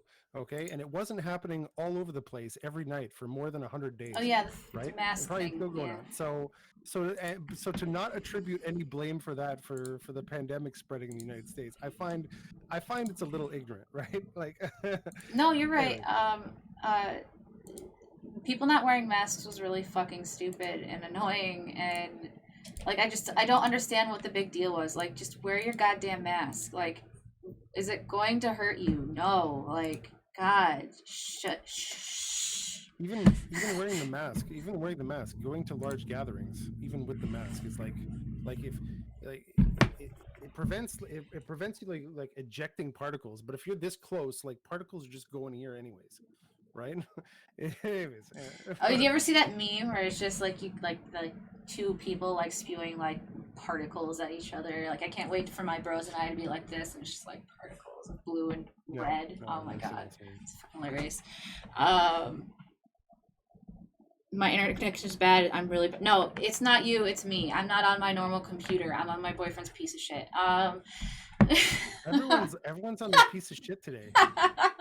Well, I couldn't do it downstairs because my son's doing school downstairs. Tara doesn't have real Discord. You're not in your regular thing. My camera doesn't fucking work. Potluck panel scuffed edition. Yeah. Yeah, I know. Everyone just Everyone's like, oh, usually everyone brings their nice home cooked meal, and everyone just brought like McDonald's to take a bite of. Here you go. I have this cheeseburger with a bite taken out of it. Enjoy. COVID burgers. Yeah.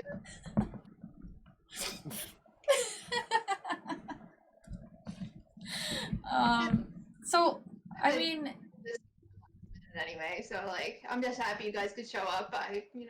It's something. yeah, we'll have to do this again on our on good machines. Yeah, we have to fix our technical issues and do this again. Yeah. Yeah. Well, I'm thinking maybe not next Thursday, but the Thursday after. I think I'm gonna do every 2 weeks. Isn't that Thanksgiving week? Thanksgiving. That. Not for us. Oh, that's right. Let's see. We've already eaten our Yeah, turkey. quite literally. It's The Thursday you're talking about is exactly Thanksgiving. Oh, so you guys, you Canadians, can have your stuff. I will be eating turkey and probably playing World of Warcraft.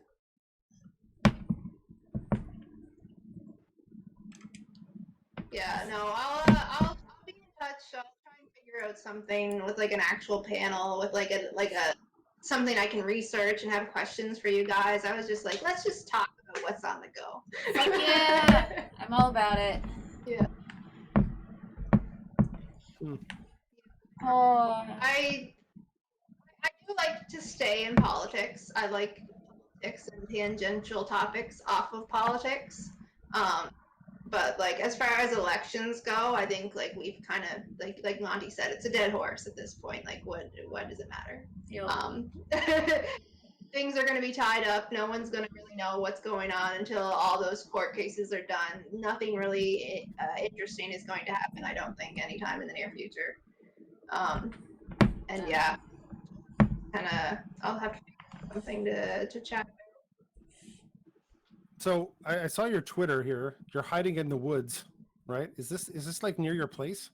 This wooded area that you have, Tara?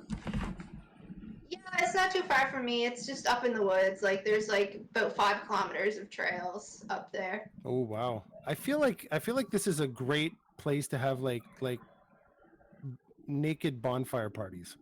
Is that something you engage in? That's something I do know, but Okay. Monty, if you are having naked bonfire parties, you better invite me. Okay, I mean, I will invite you, but I just need to hit the gym a little. That's the only condition. No, just tone up a few things, you know?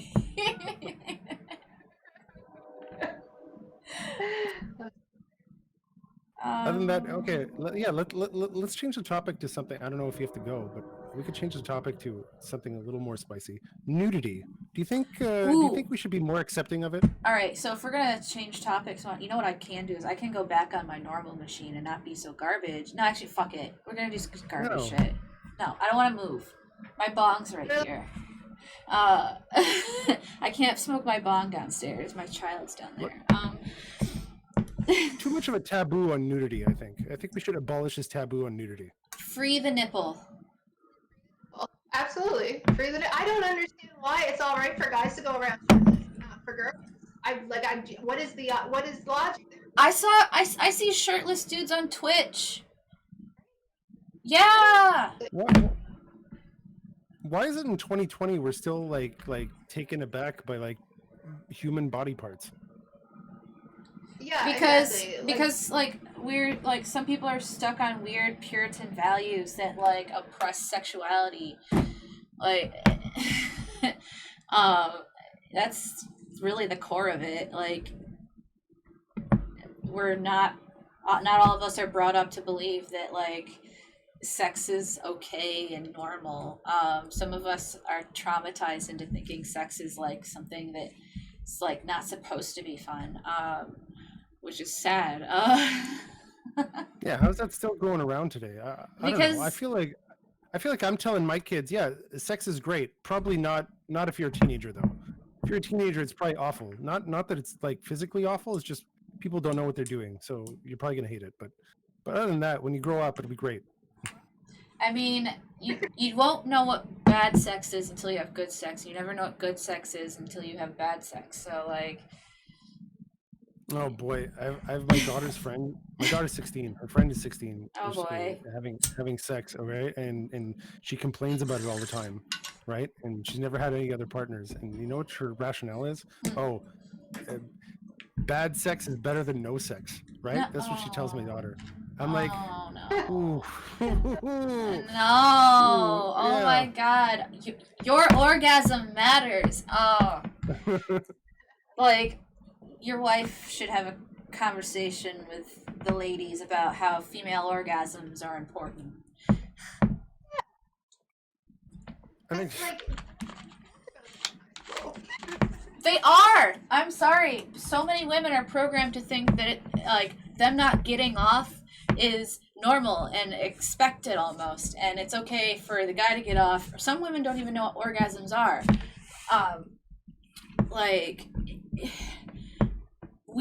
It's awful, and it's oppressive, and female orgasms matter. exactly. If you engage in any kind of cooperative relationship FMO. with someone, you need to be a little selfish about it. It has to do something for you. Otherwise, you won't. It's not something you're gonna spend time in nurturing.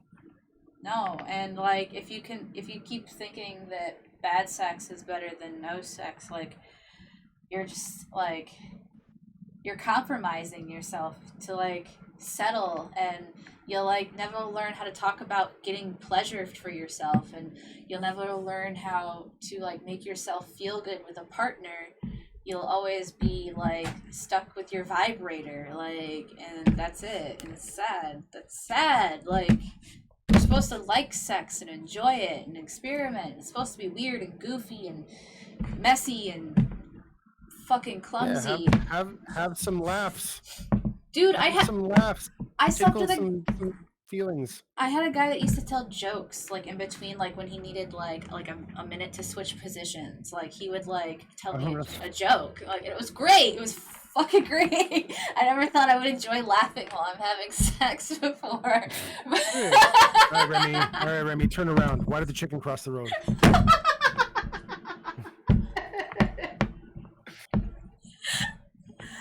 Oh, shit. Why did the chicken cross the road? I don't know why. Because of this. Ooh. No, okay. Maybe it's a terrible punchline. Ooh, woo. Why did the chicken cross the road? To get this dick? Oh, whatever. Okay. Okay, sorry. I used to tell jokes, but they'd be so funny that it would just ruin sex. It would just be my wife and I would get she would start laughing, then I'd start laughing, and then the silliness of the whole situation would last so long that it's basically I'd lose it. You know? I mean, and there's nothing wrong with that. It's fine. Also the idea that sex always has to end in an orgasm for is kind of silly too. You don't have to both orgasm. Sex can be just goofing around, dry humping, anything that's fun. It doesn't always have to be the ultimate goal. Or it has to end at his orgasm. Yeah, or his orgasm.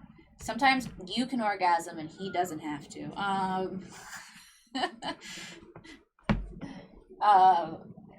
But yeah, If you're just tuning in, we're talking about Donald Trump. Oh yeah, I still have voter fraud as my title right now. Voter fraud, yeah. Oh shit. But I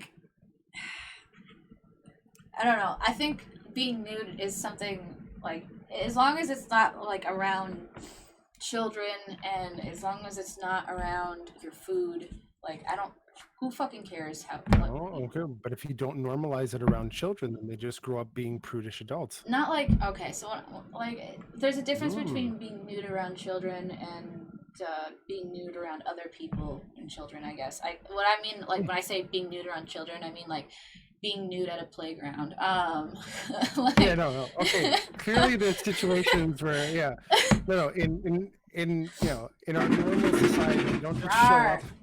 You don't just show up at the playground totally nude and you're just what? What? It's just what God gave me. Right?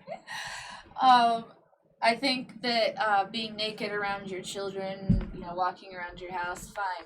I've definitely had my dryer's in my basement.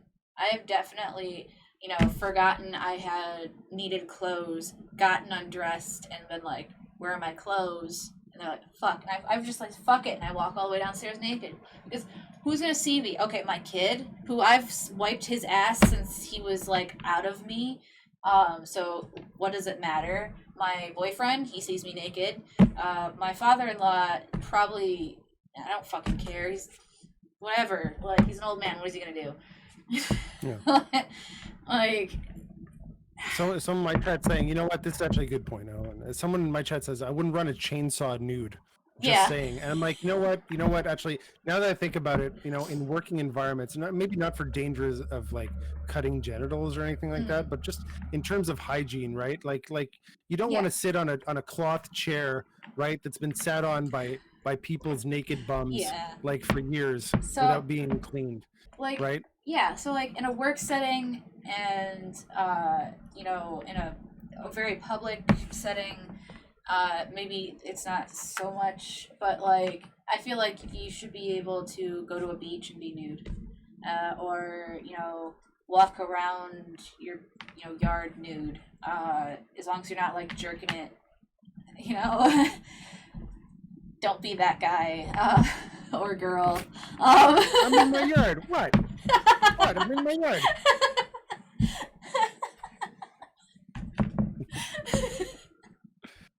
Just do normal things like shit on the ground. I don't know. Okay, a different issue. It's like no, Jim, in the corner of the yard. We have a corner for this.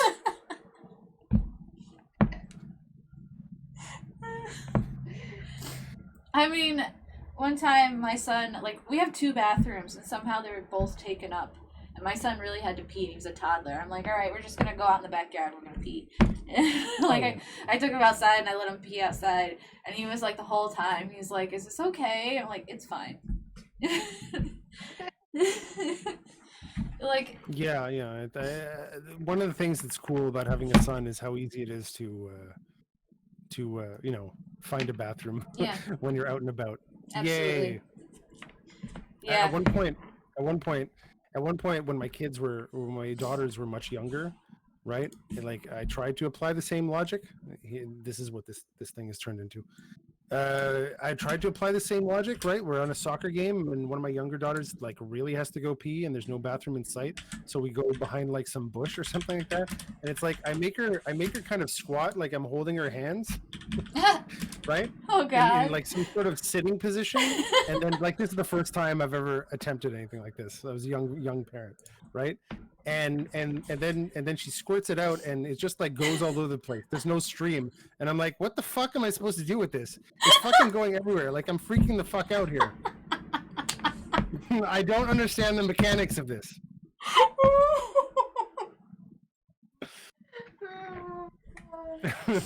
Yes. Yeah, so peeing as a lady, you don't get many options when it comes to aiming. They got sheenies now. They got the funnels. They got the funnels now for your vagina, so you can pee out of funnel. I've used one. They work. It's just I feel like you really have to do like the vertical squat here, or else like. Anyways, what am I talking about? I got these. I'm trying to explain this to you, like. Hey. It's not quite as easy with girls. Definitely not. Yeah. Yeah. But I don't know. So normalizing, like just being naked and naked bodies. Like, how do you like? You do it in your home. You do it in your backyard with your friends. My dad did like maypole rituals, being like a pagan or whatever. Definitely have seen my dad naked in like a very, very see-through white sheer robe. It's weird at first, but like you notice everyone around you is naked. So I didn't get naked because I was underage, but like I came there to witness the maypole ritual, which was the most weirdest sexual thing I've ever seen. They're dancing. It sounds very Canadian. All right. So the maypole is this this tree that's shaved to look essentially like a phallus. So it's like all the limbs are cut off except for like the top part of it, and then there's like ropes and ribbons and stuff that come from the top down, and you like wrap the ribbons around the maypole, dancing and whatnot, and singing Oh, and getting maypole. maypole. Yeah, so it's like it's in May. It's about sex and Okay, yeah. fertility, and everyone's naked in their little fucking white robes, dancing around this phallic symbol. You know, getting drunk. And then at the end of the night, they have a big bonfire and they eat a lot, and you know they put Oh, on. see, this is what I was talking about. This is what Tara should be doing in this wilderness she has next to her house. Yeah, maypole rituals. Exactly. There you go. Yeah. Exactly. Yeah, the phallic symbol is shooting its fertilization Yeah, all over everybody to fertilize the earth and maybe your opportunities in life symbolically. It's kind of like a destiny bukkake. Ew. No? Well, whatever. All right. Whoops. I do. They're like, the opportunities are just flying out all over the place. Thanks for my good fortune. Right? Yeah.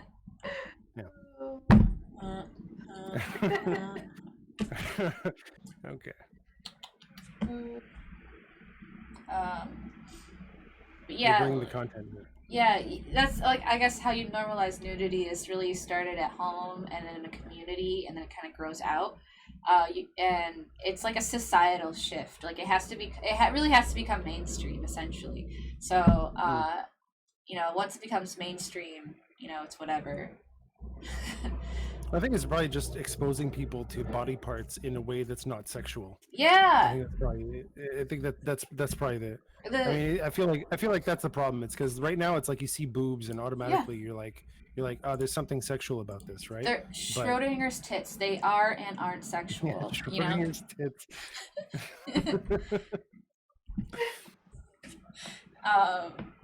But yeah, normalizing like saying the word vagina doesn't mean I want to have sex. Like, like mentioning the fact that you have a penis doesn't mean I want to see it. Hey, you have a penis, yeah. Did you have a Snapchat?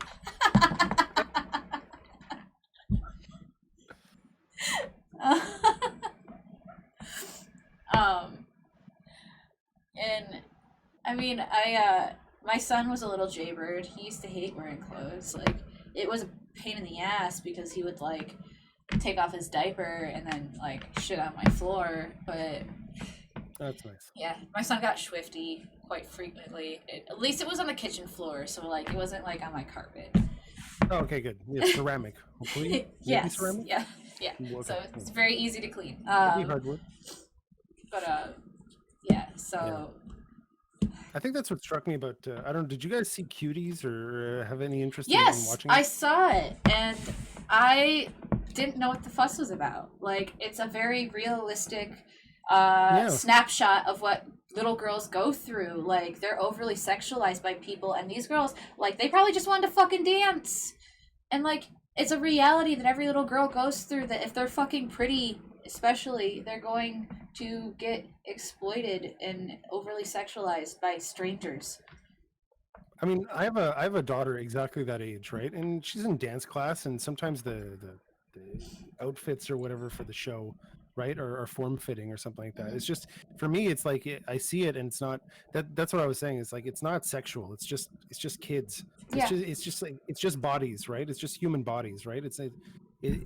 It's not sexual for me. And I guess when I saw that movie, I'm more concerned with like how this little girl is dealing with the dichotomy of like this liberating kind of like a risque kind of activity that she uses to bond with her friends and explore herself and grow up, and this oppressive kind of milieu that she comes out of, right? And this is what's most important to me. And the fact that people watch this, I think a symptom of what we're talking about is like the fact that people watch this and only come out of it was like, oh no, 12-year-olds are shaking their booties, something's wrong with this. Like, it wasn't pedophilic at all. Like, anyone who's coming at it at that angle has some issues. Like, why is it that you're looking at someone that young and thinking sex? Like, at all? Like, Well, because they're halfway between child and adult. like, There's like adult cues in their bodies. sure, but like, I mean, they're not adults, but they're not quite children either. That's why it's like your body's your brain's telling you like, I don't know what to think about this, right? A couple hundred years ago, you get married to them. Like, think about Mhm. it that way, right? Like, 12-year-olds, Sorry? it was legal. A couple hundred years ago, you could marry a 12-year-old. It was normal. That's right. That's right. but a couple hundred years ago, the life expectancy was a lot shorter too. So, But those dots and they're still there, right? They're still part of the human. Like, as much as we don't want to talk about it, they are. Like, men can still get turned on by children, and that's the truth. well, yeah. Yeah, The, shapes evoke like just whatever they evoke, like whatever, some kind of physiological response. But I mean, yeah, I mean, you see tits, like get you're over it going in, like, to think it's 0.85 seconds, or yeah, like, 0.085 seconds. like I feel like the moment you tell someone that it's a child, they either go ew or they go and then there's something wrong. It's that difference. It's like when you inform them that they're looking at a child and they can't turn off like this like need to want to fuck them. I think that's kind of worrisome. But most of the time when you like show a dude a picture of a well stacked fucking 13-year-old and he goes, oh, that's hot, and then you say she's 13, he goes, oh, ew, jailbait, gross. Yeah, Yeah. exactly. Yeah. Yeah, exactly. How did your natural switch go in the other direction as soon as new information came in that didn't even affect the stimuli? It's strange. Anyways, whatever. People are going to use this against me. Oh, we know what you think. Hey, I'm sorry. We're not saying like CP is cool. We're not saying like that pedophiles are cool, like at all. Like, but it's Tara's like, should I delete this recording? but No, like, I get where you guys are coming from. I don't think it should be on Netflix, though. I don't, because people are going to use it to jerk off, you think? and they are. I mean, people is, jerk it's gonna off to some of the anime on there, though. Is that? But at the same time, like it's a slippery slope, right? It's so slippery. Yeah, well, yeah. In one case, I guess the jerking off comes at the exploitation of young bodies, and on the other one, the jerking off comes at employing a bunch of Korean animators. I mean, I don't know. I feel like anything could be masturbatory. Unless you get off on the immorality. Anything could be masturbatory. Like, I'm sure there's some weird fetishes for children's cartoon characters. Someone probably wants to fuck Pangu or whatever his name is. But like, I feel like taking it off Netflix instead of like, I don't know, maybe it just doesn't seem right taking it off Netflix. It doesn't. Like, people are gonna find shit to masturbate to regardless of wherever they are. I think that taking it off because I feel like it's just more of like a fuss that people are making. That's the reason it should be taken down. And I don't know. I feel like the reality of people jerking off to that video is pretty like small. I don't know. Maybe I think it's pretty large because like now child porn is all on the deep web, right? So if you want to get hold on to any of that, like those exact images, go on the deep web, find it pretty easy. But now it's there, accessible for everyone. And I'm just like, I don't know. I'll tell you who does it for me. I'll tell you who does it for me. This guy. Are you showing me something? Oh, does he not show? Beetlejuice. Nice. There you go. Do so. Okay, enough. Sorry. Silliness. I'm sorry. There you go. Nice. You're talking about jerking off to cartoon characters. Yeah, I mean, there's so many fetishes. People are gonna get off to anything. I just feel really weird knowing that people are jerking off to kids. I just feel weird. I don't know about you guys. I just feel weird about it.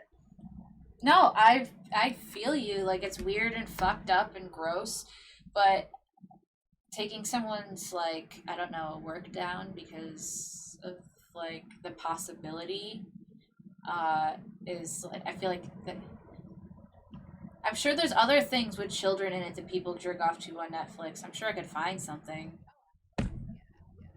So like, I don't know. It's just this is just a more Maybe accessible form they of just sexual.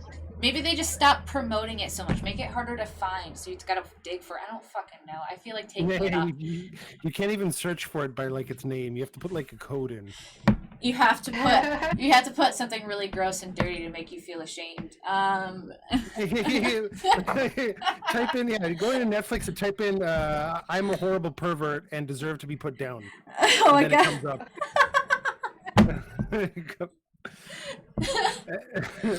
It comes up and the first thing in the first scene is like, whatever you do, definitely don't jerk off to this. Oh boy. And then you can watch the movie. There you go. Or you have to keep your webcam on so the FBI can watch you. Yeah, basically you need the equivalent of warnings on cigarette packs. We need Big Brother and Netflix. Like mouth Netflix. cancer and stuff. Show them what happens to your penis when you have to get chemically castrated. Yeah, there you go. Throughout the movie, just kind of have little warnings, like The flash of unsolicited castrated dick pics. there you go. That works. I don't. Like right when the 12-year-old girls are like doing the most gyrating, you just you flash like castrated diseased dick pic, like just for 5 seconds. I'm having flashbacks of my Catholic school sex education. The slides of the diseased genitalia. Caption says, "Hands off, fuckface." Oh. Well, that's it. We solved cuties.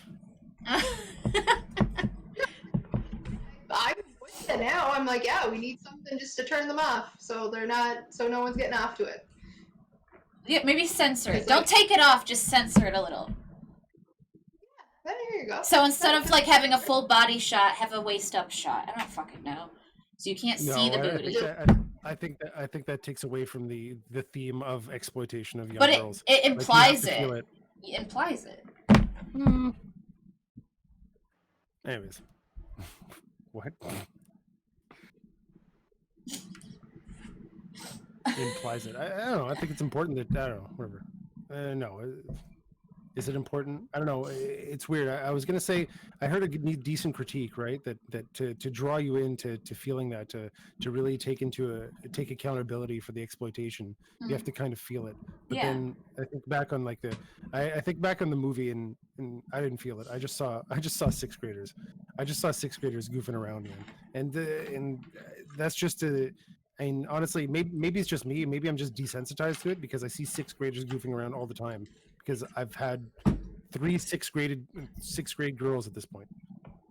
Well, as a girl, and one who went through 6th grade with some pretty mean girls, like, the pressure to be one of them and be cool with everything, and like the culture that of being a girl, like you're mean to each other constantly, like it's a thing, and I never understood it. And you know, it is brutal, and the things you have to do to prove that you're cool sometimes, like they suck. Like, you know, as much as boys goof off and like prank each other, girls are just awful to each other, period. Like, and it needs to stop. We are like the experts at hazing each other, and it's no wonder none of us like each other. Like, girls need to be more nice to each other. It's like everything's a competition almost, and I don't know. I know men do it too, but women do it in a way. I know I'm generalizing here, but just for my own experience as growing up as a woman and seeing how I was treated versus how like my peers as males were treated. It's like it's more of a catty competition. It's not like a camaraderie. Yeah, my team's gonna beat your team. It's like, no, you're a slut. You know, like it's. No, you're either something or you're nothing. Yeah. There must be a name for that kind of dynamic for peer pressure, because I get what you're saying, right? And especially in 2020, you're reluctant to assign it to gender roles, right? And I'm sure there's exceptions, right? Where you know, I don't know, being ostracized and or that kind of like catty kind of approach to it, right? It doesn't have to conform to other concepts of gender and stuff. But I get it. There must be like a term for it. Anyways, go on. Sorry. There Yeah, must be a term no, for that I don't that know. like concept, not necessarily the gender to which it's traditionally ascribed to. You know? Right. No, there definitely probably is a concept, the way the way it plays out, because there's patterns. As much as we don't want to say that there are gender specific roles, there are patterns that we can see that emerge, and they're not always tied to gender, but from most of our experiences they are, right? Yeah. So it's, I don't know how to describe it outside of gender, but it's just a way, it's like a Yeah, you're cattiness. accustomed to seeing them in that situation. Yeah, exactly. Yeah. Exactly. Yeah, they. I've definitely noticed it, but yeah, there's a difference between, I guess, the more I don't know, how to, I guess the abuse or the abuse that's more physical in nature and the abuse that's more emotional in nature, Oh and it's like God, yeah. no, but I mean, you know, like Women are emotional and terrorists. Like, Yep. well, I mean, no, anybody could do that. Anybody could do that. I don't think that specifically follows oh, gender like to lines. each other. I just think as a guy who's kind of tough, honestly, I would rather the physical abuse personally, because the emotional abuse is just like I'm just like I would rather hurt myself than deal with this right now. I would rather experience physical pain than deal with this right now. If you could shut I up right mean, now and it would cost me great physical pain, that would be a good deal for me. I don't know. I think that's why a lot of girls like they like probably with like mental health issues resort to cutting, because instead of feeling things they'd rather feel pain. The more the women are very emotional, so you know it happens quite often. Because like you know we're honestly like we experience more emotional attacks and like mental attacks I think than physical attacks from anyone, man, woman, child, he, she, they. I don't know, like we definitely don't take a lot of physical um, damage, abuse, or attack, but mental and emotional, absolutely. So, so I don't know. That's probably just like a symptom of our society, though, and how we have been accustomed to roles, and men have to be stoic and be tough. So we got to toughen them up. So get them to go out and punch each other in the yard. Mm. You know? Yeah. I used to love beating the shit out of my brothers.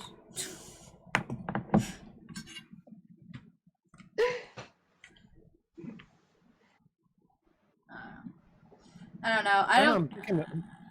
Go ahead. No, go ahead. No, I'm thinking about I'm thinking about growing up and what the it's not really physical abuse. Sorry. I mean between guys. It's not what is it? Sorry, I've not It really is like a healthy competition camaraderie that men have. Even when you don't like each other, you still like have some baseline of respect. Women kind of don't. I don't think I've ever met a girl right off the bat that respects me. That's fair. I remember my daughter telling me that, or at least when she was younger, that she preferred hanging out and talking to the guys, right? Because they just from her perspective, she would describe it, and she says, they'll joke around with you, they'll talk to you like you're a person, right? Where with the girls, I feel like I always have to like prove something. Yep. I always have to like fit into some kind of weird set of rules that doesn't quite make sense. But I feel like they're trying to make me conform into some box, whereas the guys are just more like accepting. This is kind of pre-puberty or pre like when. Before guys started watching porn, basically, right? But that's the way she would describe it, and I guess at the time we're pretty open about whatever we talk about. At the time, she was remarking, I'm like, I can understand why, as a girl you would want to be a boy, because it's like if this is how you guys treat each other, it's like it's so much better.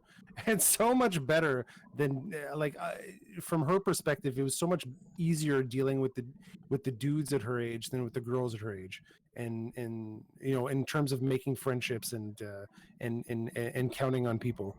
I don't know, that was her perspective. Now that being said, now that she's 16, I mean, it's just not guys are kind of just wanting boob pics on Snapchat. Yeah, the dynamic shift sucks.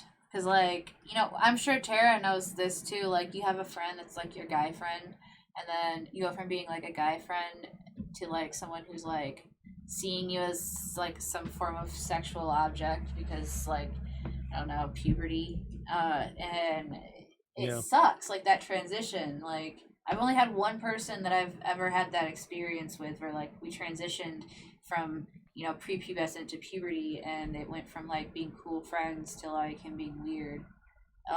Because like I was wearing a training bra. Like it was fucked Yeah. up. Like Yeah. Okay. So again, this is just secondhand experience, but yeah, my daughter had a friend that they grew up in elementary school together. They were all friends together.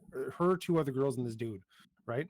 And they still see each other once in a while, right? To get the old gang, Mhm. gets back together. And recently, the last, I guess, two times, it's like, or the last few times, it's like stuff like that got weird, right? Where like hugs last a little too long, or they're a little too creepy, or there's like comments made about body parts. It's just like, fuck, man, I don't need this shit. It used to be cool, right? Right. And at one point, I feel like I've shared this story with you guys before. At one point, uh this guy, hold on, it was his birthday. So they went out to they were out walking, and there was a oh yeah, the guy wanted to get alcohol, right? And so he got it with a fake ID, and he shared it with these girls, right? And my daughter's like she sips his beer, she thinks it tastes horrible, and so she starts, like, when he's not looking, he's pouring it out in the like the grass or something like that. And then her friend looks over and catches her doing it, and she's like, oh, I didn't realize that was an option. So she starts pouring it out, right? This guy, and anyways, all three girls caught on, and now they're pouring their beer out. So this guy went out of his way to, like, spend his birthday money on beer to, I guess, entertain these girls and stuff like that. And little does he know, completely oblivious to the situation, they're all pouring it out every chance they get, right? To That's and that's great. yeah. That's awesome. Good for her. Well, but I mean, one of the main complaints they're getting is that it's like, yeah, their body parts have become like an issue in this friendship, and they don't feel comfortable around the dude anymore. And they've been friends for a long time, so it's kind of weird. But they're just like we Yeah, can't hang out like this anymore. yeah, He's like creepy. yeah, like I definitely like confronted my friend about it too. Like it's either like you stop talking to them and like ghost them, or you confront them. And I did the confronting option, where I'm like, hey, I really don't appreciate you being weird every time I come around you in a tank top. Like, like just because you can see my bra strap, it's kind of weird. Like that you like, I don't know, try to always like fix it when it falls down and like try to touch me. Like it's weird, and I don't want to be touched by you. And I'm like, we're friends, and that's it. And it went from like him like standing there and being like really like no no no no no, I didn't I wasn't like, it's not like that. And I'm like, and I just like stood there. I'm like, but you try to touch me every chance you get, which is something you never used to do. Like you used to like push me in the dirt if I came too close to you. Like now you want to touch me. Like uh and it's like really gross. And he like finally was like, he's like, yeah, he's like, I don't know, like I think you're pretty. And I'm like, yeah, no, this is, you're either gonna be my friend and like deal with your boners on your own time, or we can't be friends. And like I think we stopped talking for like a month, and then he got a girlfriend, so we became friends again. So like there's that option. It's definitely not a symptom of just going through puberty though. Like I've had so many guy friends, like even high school, university, I've had to stop being friends with them because I don't know, all of a sudden something changed and they decided they wanted something more than friends, or they wanted to get a little bit too like forward with me, and I'm just like, I'm not, this is not the kind of relationship I want with you. And then they just kind of disappear, and it's, it is what it is. Yeah. I don't know. You know what? I think about it. I've probably been guilty of that. I've probably been guilty of that. High school, university, for sure, I mean, for sure. It's almost like I don't know. What's the rationale? It's like I like a sex. You like a sex. We like each other. Why not put it all together in sandwich? I don't know. I don't know. I think we're all guilty of sometimes like catching feelings for the wrong person, even if it is a friend. Um, like I've definitely been in that situation where I was friends with someone for a long time, and then like I got to know him on a deeper level, and it led to having feelings for him. Now, dealing with those feelings. Okay, I don't have a child behind me. Dealing with those feelings, was complicated because like I didn't want to lose my friend and I didn't want to be weird. So like I've definitely like accidentally flirted with that person, like getting like stupid and being like, oh yeah, I'm just gonna send something stupid and flirty. It doesn't matter, and then like them being like, yeah, whatever, and like not talking to me for weeks, like, because like I just was like, hey, you looked good in them shorts playing basketball today. You're pretty hot stuff, and it was like really weird, and I was like, no, that I shouldn't have done that, like, bad.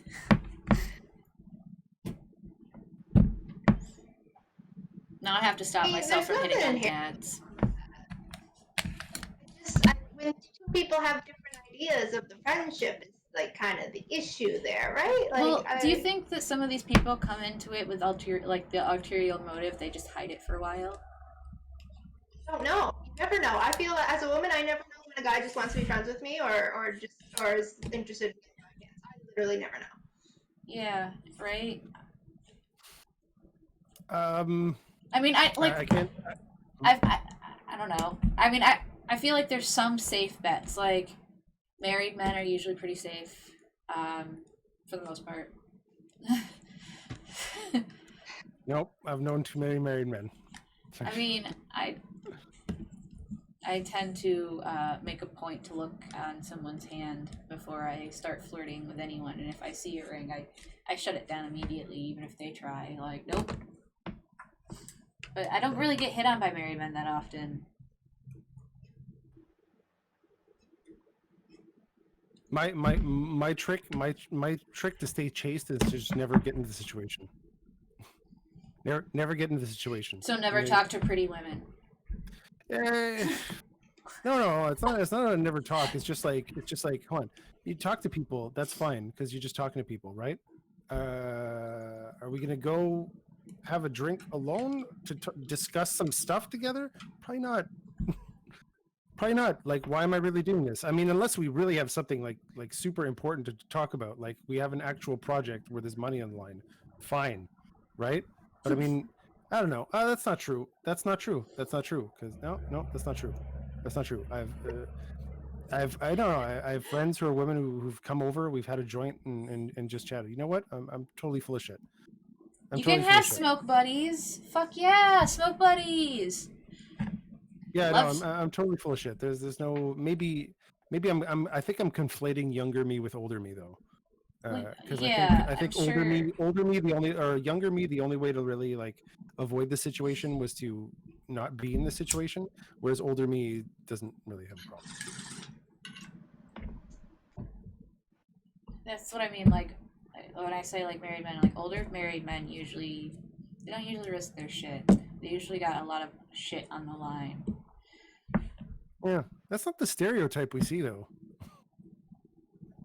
That's not the stereotype we see. I don't believe in stereotypes like that. Like, I don't believe it's the married man that always cheats. I really don't. Like, I think most married men know that they have a lot to lose.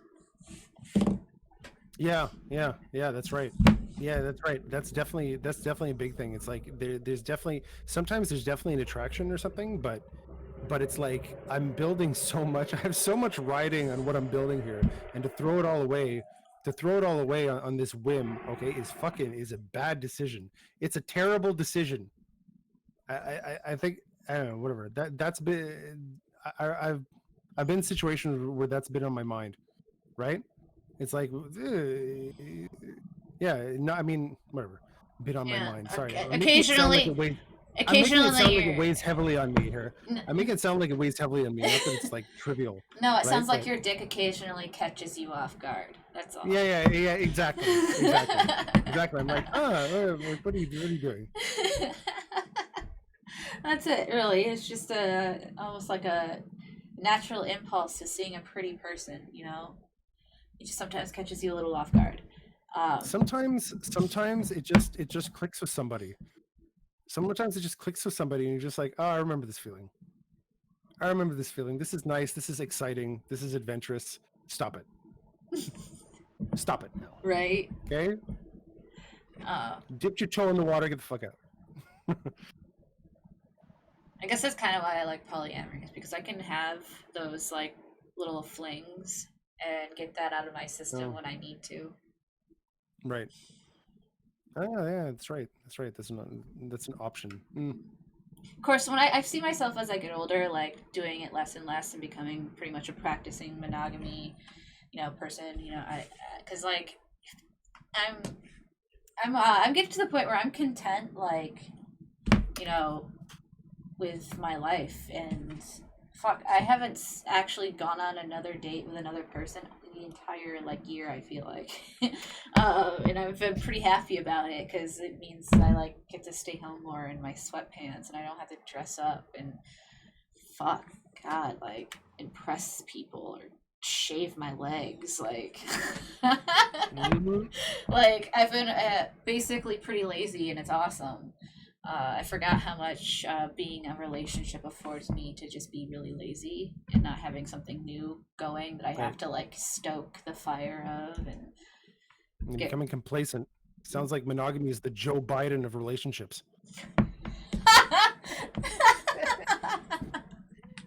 Ooh. Oh man, I gotta go pee on a bed now. Yeah, we like it when it's spicy and messy. What we want is the Trump of relationships. Right? Oh, shit. I have to get going. I have to feed my kiddo. He's Yeah, I should get back to work. This has been so awesome. Yeah, no, it was good catching up, guys. I know it was super scuffed and like everything wasn't working in the start, but like it was nice catching up and having like little chats. I appreciate you. I appreciate you both absolutely. too. Yeah, this has been awesome.